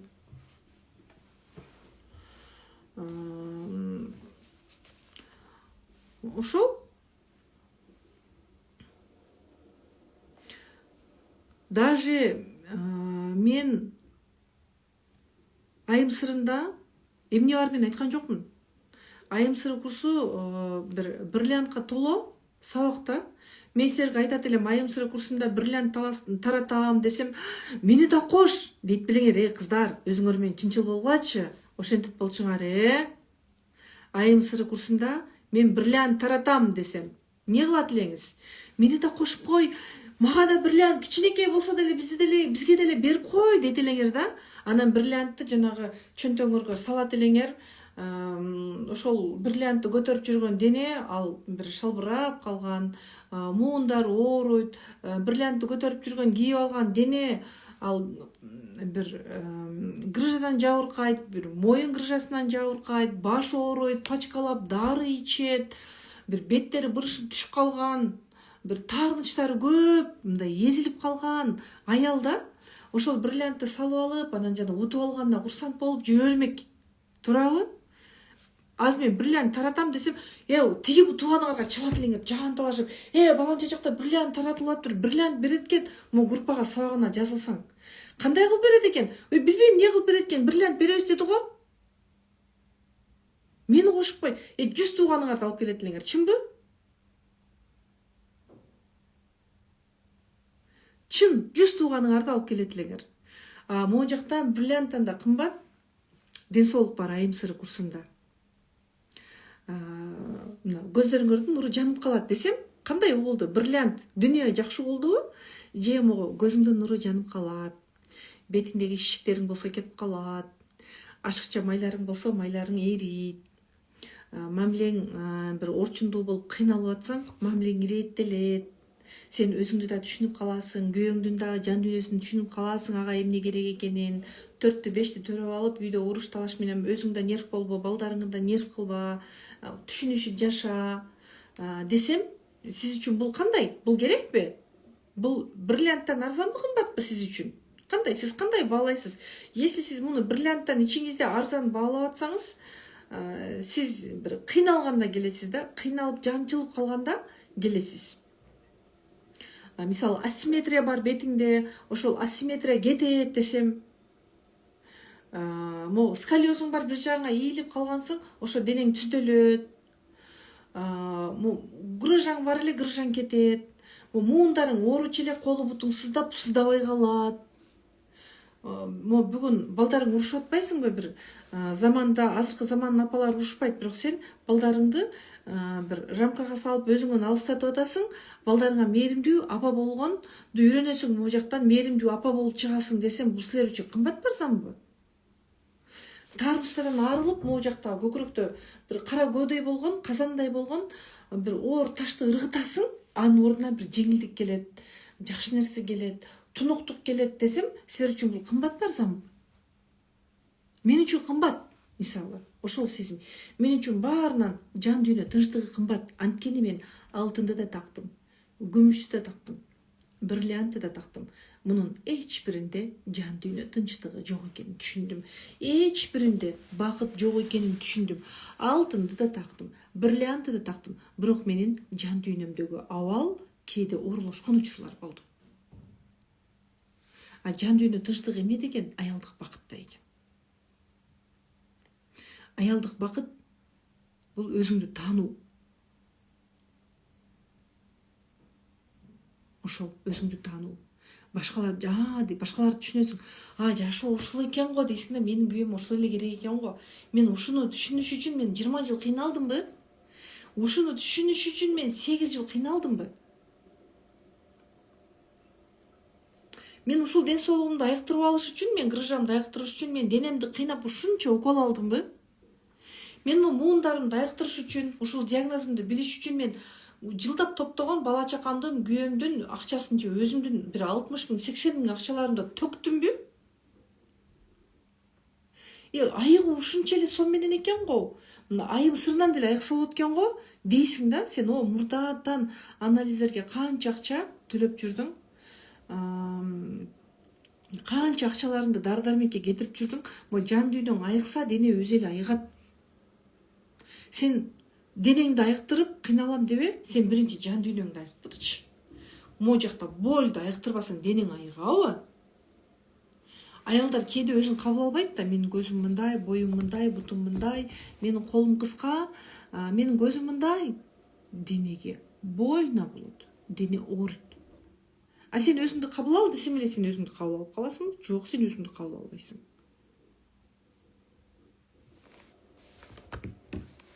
Ошол. Ким эми курстагы бриллиант алгысы келет, өзүн таба турган бриллиантты жазгылачы, мен билейинчи, мындай чын жүрөгүңөрдөн жазгыла, эптеп жасалма жазып койбогула. Мындай Кудай угуп тургандай жазгылачы. Ким чындап өзгөргүсү келет, мындай ким жаркырап, жеңил жашагысы келет, мындай сексуальный аял болуп калгысы келет, мындай өзүн сыртында тапкысы келет, ичинде тапкысы келет. Ким мындай апалык ордун тапкысы келет, ким аялдык ордун тапкысы келет, Кудайдын алдында инсандык ордун тапкысы келет, кесиптештердин жанында кесиптеш болуп жүргүсү келет, аусундарынын жанында жакшы аусун болуп жүргүсү келет. Ким мындай жөндөн жөн эле мен деп жазып койбогула. Мен билейин канча аялга менин сөзүм жеткиликтүү болду. Мындай чындап каттуу можагы каалап дегдеп аткандар гана жазгыла. Калгандар жазбай эле койгула. Можагы суусагандар жазгыла.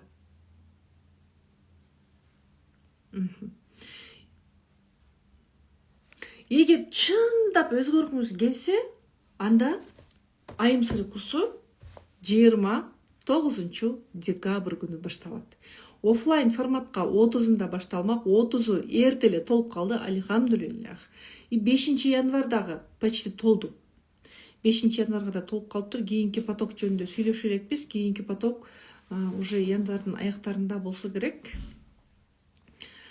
Ошол өзгөргүсү келген кыздар, эми чындап өзгөрөм дегендер, могу жагы дегдеп аткандар, могу номерлериңерди могу жүрөктөн жазгыла. Кысынып, кылсамбы, кылбасамбы дегендер жазбай эле койгула. Мен каалайм, мен өзгөрөм, мен дарысыз айыгам. Мен жан дүйнөмдү чыңдайм, мен жашарам. Мен жашаргым келет. Мен турган турпатымды дагы, ички дүйнөмдү да, сыртымды да толуктай кабыл алып, толуктай өзгөрткүм келет. Мындай чыйраак болуп, статная болуп калгым келет. И жан дүйнөсү жеңил, энергичная, бардык жерде ордун тапкан, бардык жерге суудай сиңип кеткен аял болгум келет дегендер, анда жазгыла. Кеткен күйөөнү кайтаруу курсу дейт. Бул не деген суроо, кыздар? Биринчи өзүңөрдү кайтарып алгылачы, өзүңөрдү тапкыла. Анан кеткен күйөөңөр келсе келет. Эми неден болду муну билиш керек да. Эми кеткен күйөө дегенде эмне болуп кетип калды, не ситуация болду эле, кандай жашагыңыз келет аны менен бирге, бири-бириңерге сый урмат барбы, эмне үчүн ошол ситуация болду? Кээде мындай аялдар жажалактап атып, золотой күйөөңөрдү койнуңардан чыгарып жибересиңер. Мен мындай абалдарды көп көргөм. Жажалактап таранчыдай болуп, койнуңардан жакшы күйөөңөрдү алдырып аласыңар. Кээде эркектер деле ошондой, мындай колк мүнөзүн оңдобойт, эркектер деле жакшы аялын койнунан алдырып алат. Бирок көп аялдар өзүбүз күнөөлүүрөкпүз. Духовный өзгөрүүм керек. Өзгөрөсүз, духовный өзгөрөсүз. Айым сыры деген ушунчалык күчтүү курс, мен кээде ушунчалык айым сырынын күчтүүлүгүнө өзүм таң калам. Мен ушунчалык баягы өзүмдү айтып атпаймынбы, отношенияда мен да көп кыйналдым да. Анан көп аялдар менен иштедим онлайн, оффлайн форматта. И бардык аялдарга жардам бере тургандай болуп түзүлдү да. Айым сыры бул 2021 жылы жазылган, биринчи жазылганда 2021. Андан кийин мен 2023 жылы жаңыладым. Андан кийин мына 2025-тин башы жаңыладым. Кайра 2025-тин аягы кайра жаңылап жазып атам. Бир жыл ичинде эле уже көп билимдерди алдым, көп тажрыйба топтодум. Жаңылануу деген бул уже дагы да сапаттуу болуу деген сөз, дагы да терең болуу, дагы да жеткиликтүү болуу, дагы да сиңирүүгө оңой болуу деген сөз. Татаал эмес, сиңирүүгө оңой. Ошол эми бул курсту ким алса дагы ушунчалык бомба курс, ушунчалык күчтүү курс. Онлайн сабак кандай болот дейт. Өзгөрөм дегендер номериңерди калтыра бергиле, кандай болот менин кыздарым силерге түшүндүрүп айтып берет. 7 күндүк кылып өтсө болобу? Эмне 7 күндө эле өзгөрүп кетишиңизге ишенесизби? Эми 7 күндүк марафондорду өттүк го, бирок анда деле айттык го, дагы да өзгөрүшүңөр керек, дагы да окугула деп. Эми 7 күндө эмнени түшүнөсүңөр? 7 күндө баягы өзгөрүүгө болот экенин түшүнүп алабыз. Ким чындап мага курс керек экен, бүттү, мен бүгүндөн баштап мен уже башкача аял болом дегендер номерлерди калтырабыз. Болгондо дагы өзгөрөсүңбү деп артыңардан өзүбүз чуркайт экенбиз да, кыргыз аялдарын. Керек болсо өзүңөр тытмактап кайрылып, мага реквизитиге эле берип кой, мен төлөмдү аткарып коем, группага мени унутпай кошуп кой дей турган курс да. Анан биздин кыргыздарга жеткириш керек экен бул нерсени. Биз силерге байланышып атабыз. Ким ушундай кааласа, анда номериңерди калтыргыла. Силерге байланышып, түшүндүрүп, жакшы маалымат беребиз. Анан могу жакта отзыв бар экен. Эми отзывдарды мен чекесинен ылгабай эле айтып кете берейинчи. Могу жакта бир отзыв бар экен. Менин месячныйым келгенде күнүнө 6-8 таблетка кетанал иччелем дейт, араңчыдачым дейт. Эми мында уже айызы оорубай калыптыр да келгенде. Аллахым разы болсун деп сүйүнүп атат. 6-8 кетанал деген бул канча нервтерди өлтүрөт.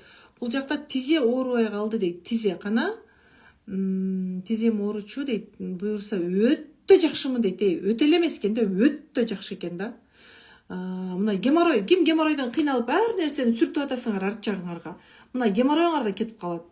Геморройум жоголуп баратат, ичтерим кирип өзүм жеңил сезип калдым дейт. Ичи чыккандар өзүңөрдү бир карап койгулачы, анан ичиңерди кирип, өзүңөрдү жеңил сезип атканыңарды бир сезип койгулачы. Мына уже аз эле күндүк результат да булар. Дагы эмне дейт? Жел чыкканга окшойт эле дейт мынакей. Эми жолдошум жакшы жакка өзгөрүп баштады. Ким күйөөсүн жакшы жакка өзгөрүп, гармония болушун каалайт. Дагы бул жакта өтө узак экен, кандай дейт?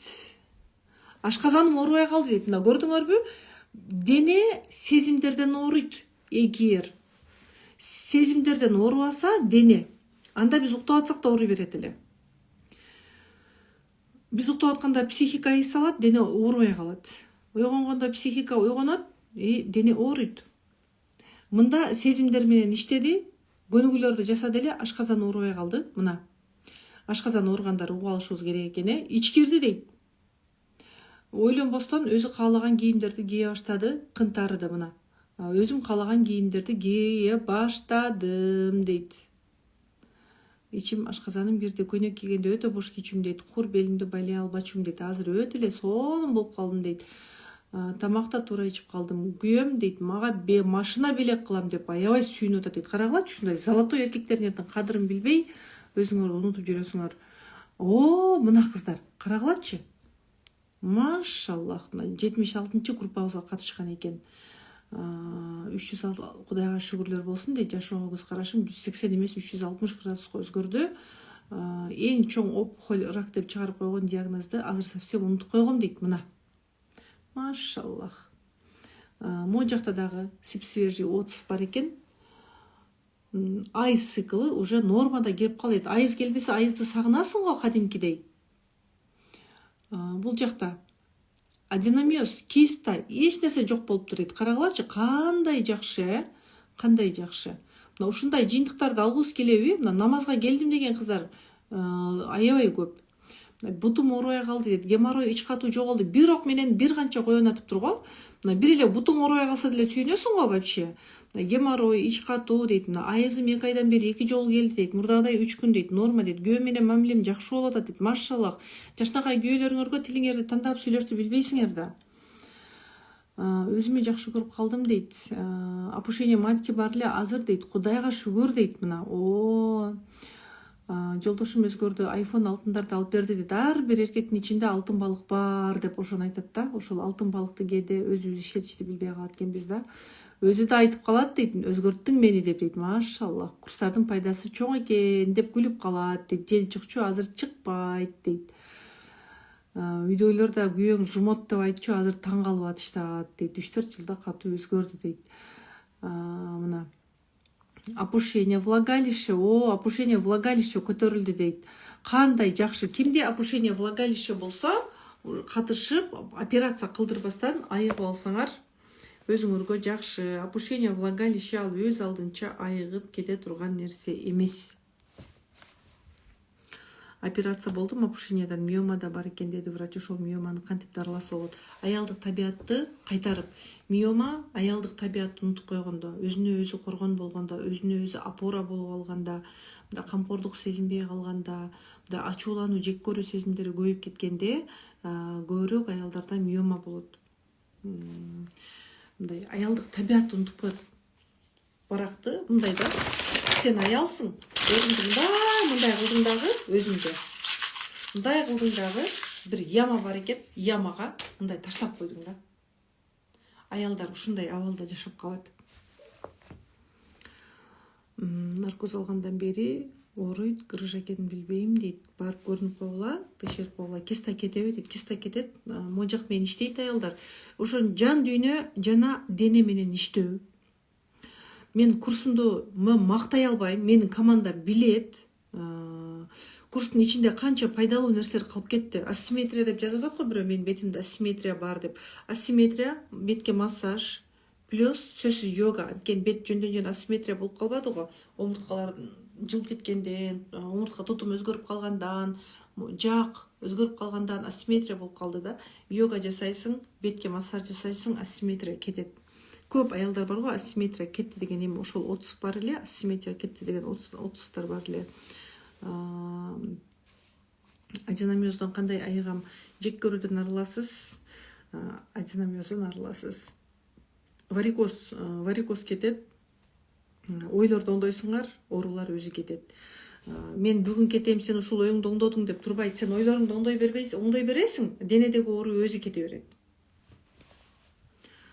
Менде да баары жакшы, Аллах ыраазы болсун дейт Каратаева Дилфуза. Бактылуу болуңуз. Күйөөсү жоктор баардык ишти өздөрү кылганга туура келет го дейт. Сен күйөөң бар болсо деле, жок болсо деле аялсың да. Муну кабыл алыш, өзүңдү мен аялмын деп, мындай аял ордунда, күйөөң жок болсо дагы өзүңдү аял ордунда сезип, өмүр сүрүү, аял ордунда сезип туруп проблема чечүү, мындай эмгекти талап кылат кадимкидей. Мындай кандай десем, сезимдер менен иштөө керек. Сезимдерди тарбиялайсың. Болот, колдон келет. Узловой зоб. Зорго эле турган экенбиз, оорулар жөнүндө айтып койсом, ооруларды жазып атасыңар го. Давление болбош үчүн эмне кылыш керек? Тынымсыз интимная гимнастика. Интимная гимнастикада диафрагмаларды жакшы ишете турган көнүгүүлөрүбүз бар. Давлениени бултурбай турган йога бар. Анан тынчсыздануу бербеш керек. Курссоңор ошо корккон нерсеңер болот. Тынчсыздануу, коркуу, ошол давлениеге алып келе турган нерсе. Ошол кыздар. Кана номер калтыра электер, эми номер калтырабыз. Курстун баасы боюнча, эми курстун баасы ички баалуулугуна караганда өзүңөр отзывдарын азыр уктуңар. Курстун баалуулугу эми буга акчага өлчөп болбойт. Бирок ушунчалык терең.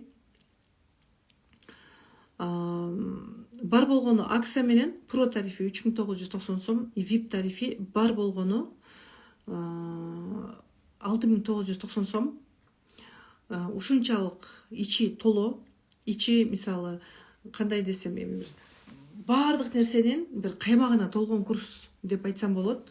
Оффлайнга орун жок уже. Оффлайн алдыңкы 2 потоктун толуп калды. Үчүнчүсүнө ачып койсок деле толуп калчудай. Шүгүр, альхамдулиллах. Мен бөйрөгүм ооруй берет эмнеден дейт. Тынчсыздануу, коркуу болушу мүмкүн. Ошол сабактарды айым сыртына катышканда тынчсыздануу да кетет, коркуу да кетет. Бир күн эле бөйрөгүңүз оорубай калган болот. Йога, ойлорду оңдогондон, йога жасаганда бет тунарабы дейт. Сөзсүз. Мына менин бетимди эле көрүп атасыңарбы? Менин бетим деле тунарып калды го, силерге деле тунарат да. Мен ошол өзүм билгендерими эле берип атам да, баардыгын төкпөй чачпай берип атам да. Ошону эле сиңирип аласыңар да. Төкпөй чачпай йогамы деле берип атпаймынбы? Ошону эле жасайсыңар да.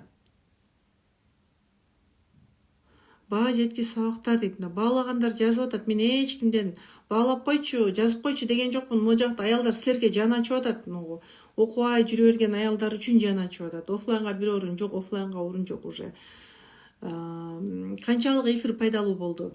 кана эми чындап катышам дегендер дагы бир жолу номериңерди калтырып койгула. Бекер сабагыңызда барбы дейт. Мен биринчиден бекер окуган жокмун. Мага эч ким бекер убакыт да берген жок. Силер балдарыңардын жанында жыргап жытташып уктап атканда мен балдарыма чай дагы бербей, мен өкүнөм ушуга. Балдарыма тамак да бербестен мага тамак берип койгула. Мага 1 жыл убакыт бергиле, мен аябай катуу окуп алайын деп ушул комнатадан чыкпай, мына ушул орундуктан жылбай, мына анда столум да жок. Ушул жердеги дептерлерим чоң кылып, китептеримди жайып алып, ушул жерде окуйт элем.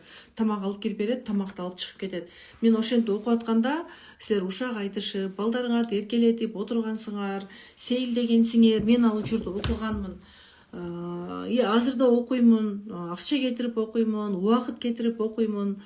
Кайда барбайын, мен жанымда китеп, дептерлерим. Анан эми ошол эмгекти баалаш керек. Бекер берсем деле силерге жукпайт. Ким ошентип өзгөрөм десе, могу жакта аялдар жазып атпайбы? Биздин курска катышкан айымдар чыйпыйы чыгып жазып атат. Катышкыла, мен ушундай сонун өзгөргөм деп жазып атышат. Эми силер да ошентип өзгөргүңөр келсе, жыйынтык алгыңар келсе, анда окуш керек.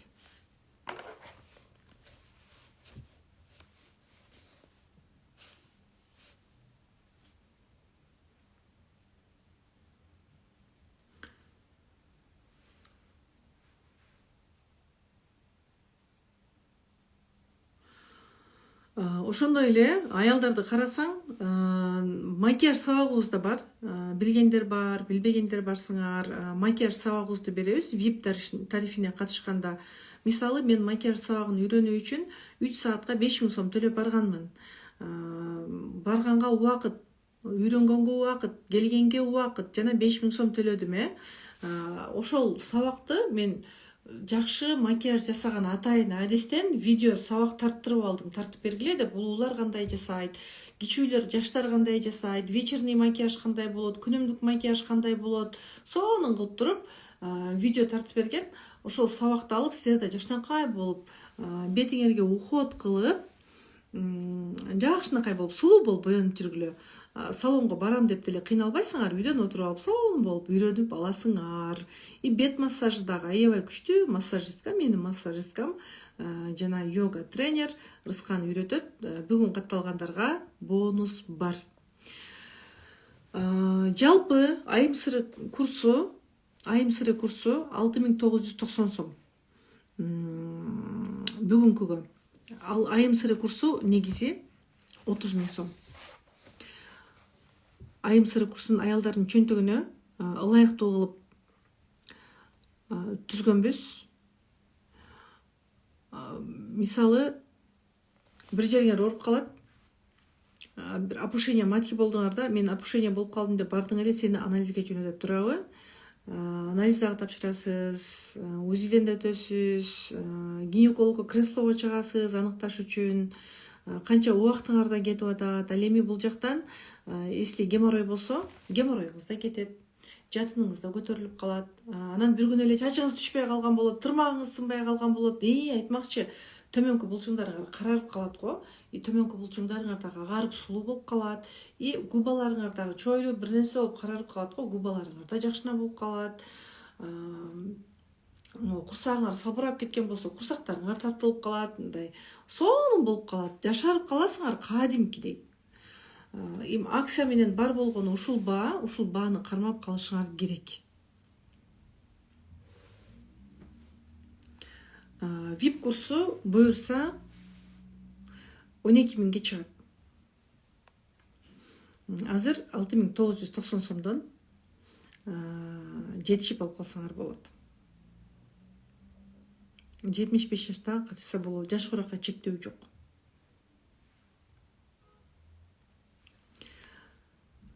Эки жолу про тарифте окудум, абдан сонун жыйынтык. Көпөлөктөй учуп калдым дейт. Өтө эле нык болуп кыйнала берчүмүн дейт. Аялдардын көп эле нык болуп калган. Ошол нык болуп калган аялдардын арасында мен да бар элем.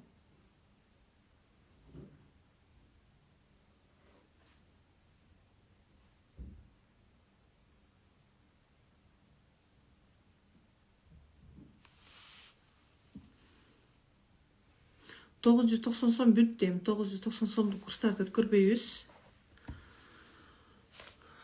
Сабактарыңызды угуп библиомду оңдодум дейт. Ала алам деп айтыңыз, себеби биз кыла албайбыз го. Мен себепчимин. Сиз аракет кылдыңыз, натыйжа Аллахтан.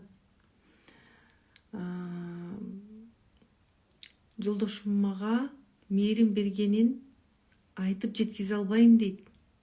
Сизге таазим дейт. Бизге мээрим керек да, ушундай жылуулук керек. Ошол кезде мен тирүү сезинем да. Мисалы да, бул деген жолдошум мага мээрим бергенин айтып жеткизе албайм сөз менен деген сөз, бул мен тирүү болуп калдым, мен тирилдим деген сөз да.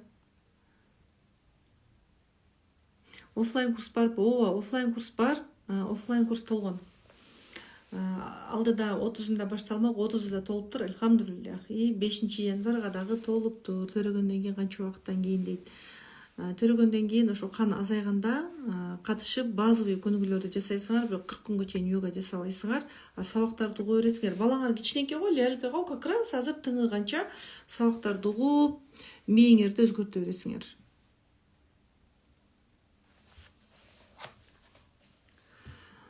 Самара эмне дейт? Мен аялдар сөзсүз окуш керек деп ойлойм. Ооба, сөзсүз окуш керек. Муну түшүнгөн аял бар, түшүнбөгөн аял бар. Биз аялдар туура эмес жашайт экен, биз туура айтасыз. Туура эмес жашайбыз. Кызым мага ачыла албай атат эжекке дейт. Эмне кылсам? Кызыңыз жөнүндө ойду оңдоп, көз карашты оңдоо. Көз карашты оңдоо.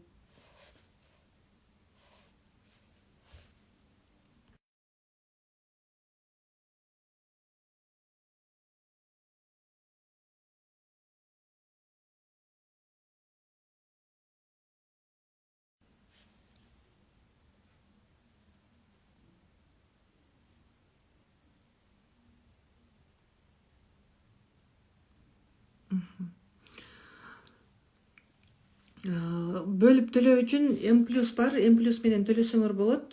М+ду да аябай ойлондум. Муну алып салуу керекпи деп, бирок аялдар эми бул жактан ден соолук алып атпайсыңарбы? Жан дүйнөңөрдү оңдоп атпайсыңарбы? Ошону ойлонуп М+ду калтырып койдук. Эми М+дан алып эле аткарбай койбостон аткарып жүрүп эле калды силерден. Кана номер калтыра электер, номер калтырып коебуз. Ага чейин мен 1-2 суроого жооп берип турам. Жогоруда кандай суроо бар болгон болсо. Ага чейин мо катышам, кой, мен окуйун, бүттү, ден соолугумду дарысыз деле демек чыңдап алсам болот экен. Эми ушул жакты көп аялдар айтат да, бир көрөйүн деп келгем дейт да. Анан ушундай сонун жыйынтыктарды алып калдым дейт. Эми силер дагы ошентип бир курска катышып, өзүңөрдү бир жакшы жакка салып алгыла, аялдык табиятыңарды оңдогула.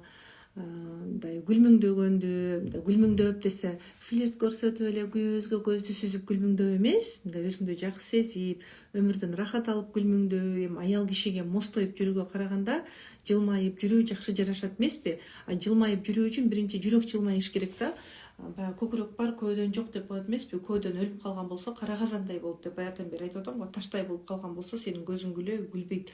Ошол ооруктардан арылсаң, мындай жеңилдейсиң, жылмаясың, сөзүң жеткиликтүү болот, текебердигиң сынат, текебердигим жок деп айта беребиз, бирок баарыбызда текебердик бар, сизде да бар, менде да бар. Ошол текебердигиңди мүнөт сайын, секунд сайын тарбиялап, өзүңдүн бир жөнөкөйлүгүңдү сактап, жөнөкөйлүккө умтулуп бара. Гиперплазия дейт, интим гимнастика менен аяк соолоо. Гиперплазия бул интим гимнастика эмес, лечение алып кое бергиле, лечение плюс гимнастика кыласыңар. Анан ойлор менен иштегилечи кыздар. Гиперплазия бул ойлордон эмеспи? Бизнес 37-37 деген баракча 2022 сиздин сабагыңызга катышып, юбилеумду бекемдеп алдым дейт. Машаллах, мынакей. Кандай жакшы. Мен ушундайларды окусам сергийм, чарчаганым басылат. Аллахка шүгүр дейт. Мен бул курска келип окуганыма өкүнбөйм дейт. Назгүл Каримкулова. Кечиресиз. Кын жашарды дейт, агарды, өзгөрүү болду, дагы аракет кылам дейт, киста бар эле жок болду дейт. Күйөөм менен мамилем жакшы жакка өзгөрдү көп дейт. Машаллах, бактылуу болуңуз. Кандай жакшы кыздар, кандай жакшы. Мен үйүмдө дагы, өзүмдө да өзгөрүүлөр аябай көп дейт Султанбекова. Бир жака кыйшайып калганмын, ошо офлайн катышкым келип атат. Негизичи кыздар, онлайнда да ошону беремин да.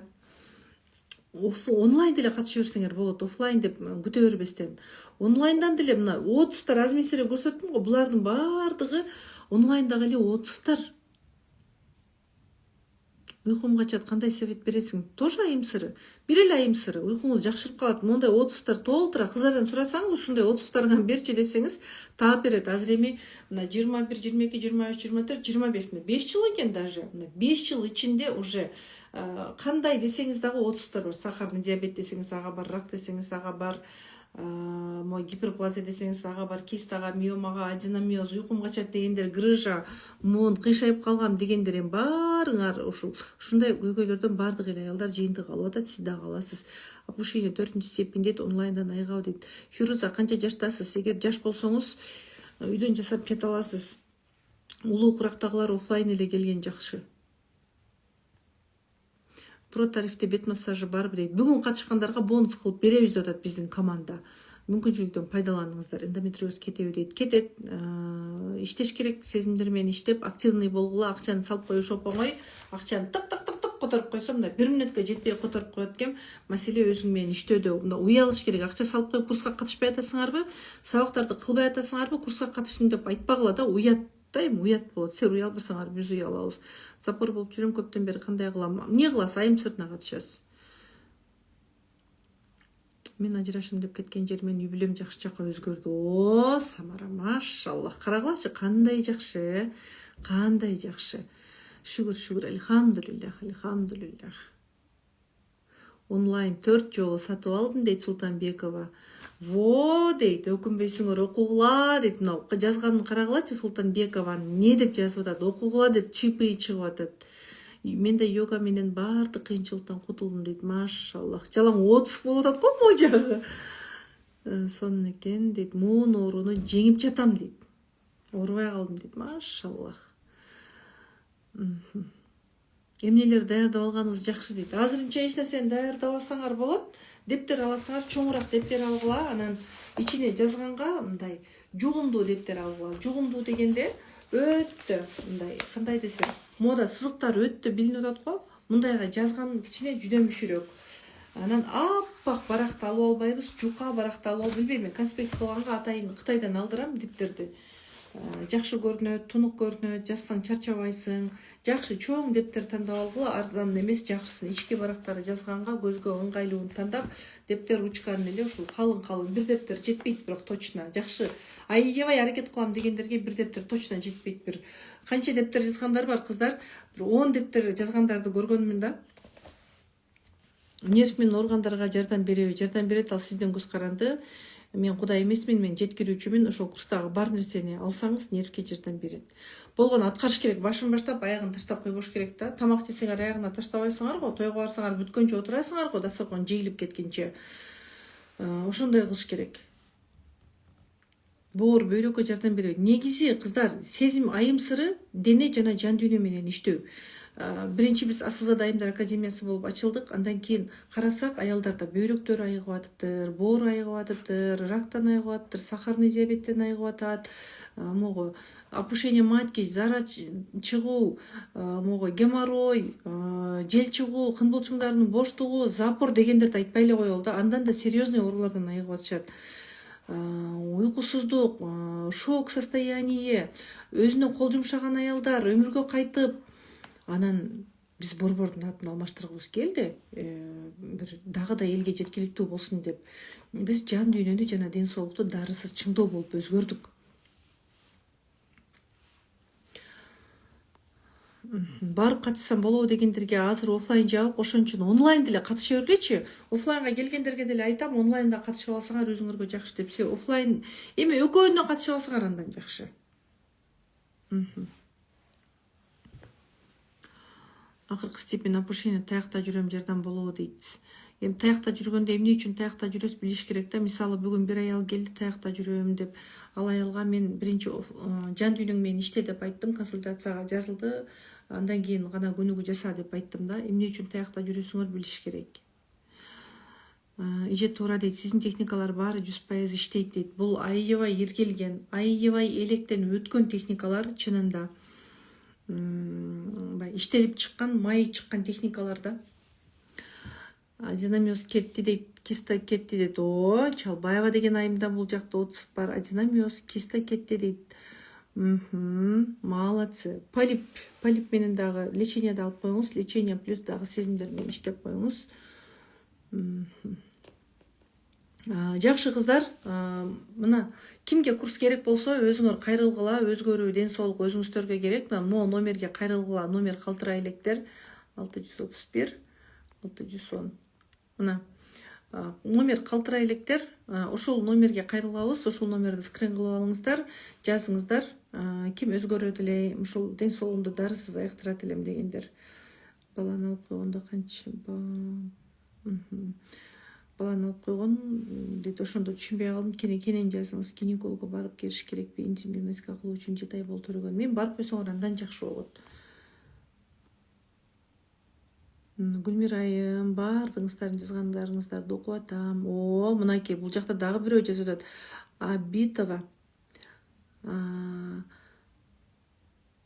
Абиба Атамбекова, Абиба Атамбекова экен, аябай айтып бүткөс дейт. Оорулар, запор, опушение баары сакайды дейт. Эми билбейм, ушул эле айымдардын жазгандары жеткиликтүү болуп атат деп ойлойм. Балада ЗПРР диагнозу бар, больницадан жакшы болуп атат. Психосоматикада жыйынтык болобу? Болот, ооба, болот. Өзүңөр биринчи бирок психосоматикага келип алсаңар, точно кыйналып каласыңар. Буга чейин курстардан өтпөгөн болсоңор, биринчи любой аял психосоматикага жазылыш керек да. Могу психосоматикага келген кыздар баары бир айым сырынан жазылды. Түшүнүшүм кыйын болуп атат деп.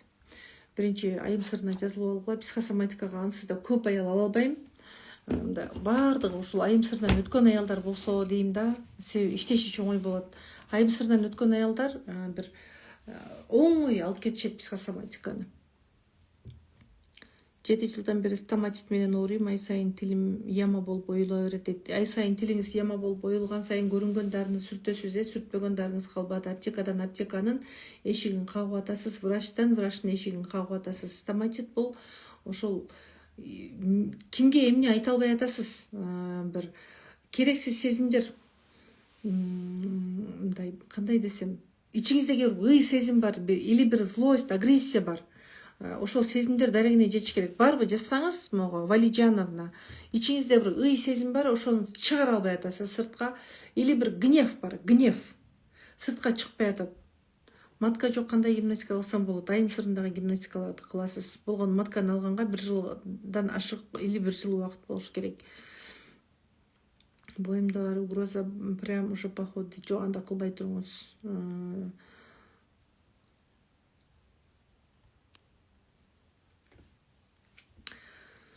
Ушундай айымдар, сиздерге пайдалуу болгон болсо, көкүрөгүңүздөрдү, көзүңүздөрдү ачкан болсо кубанычтамын. 24 сааттын ичинде каттоо токтойт уже.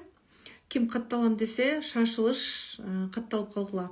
Курс мага эмес, өзүңүздөргө керек.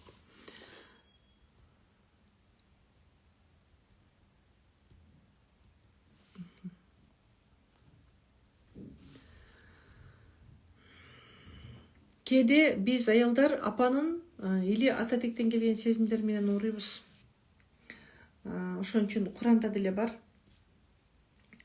Ата тегиңди тааны деген. Тааны десе Эшпай, Тотон, Турдалы, Керимбек дейбиз. Алардын жеке жашоолорун билбейбиз. Жеке сүйлөсө болобу дейт, жеке сүйлөшүүгө да болот. Менде опушение задней стенка дейт. Срочно гимнастика жасашыңар керек. Ооба. Могу номерди скрин кылып алгыла. Мен азыр өчүрөм. Номер скрин жазып алгыла или жазып алгыла. Өчүрөбүз. 1 2 3 4 5. Коштоштук. Жакшы калыңыздар, номерди жазып алдыңыздар деген ойдомун. Эфир пайдалуу болгон болсо, мен үчүн бул аябай жагымдуу.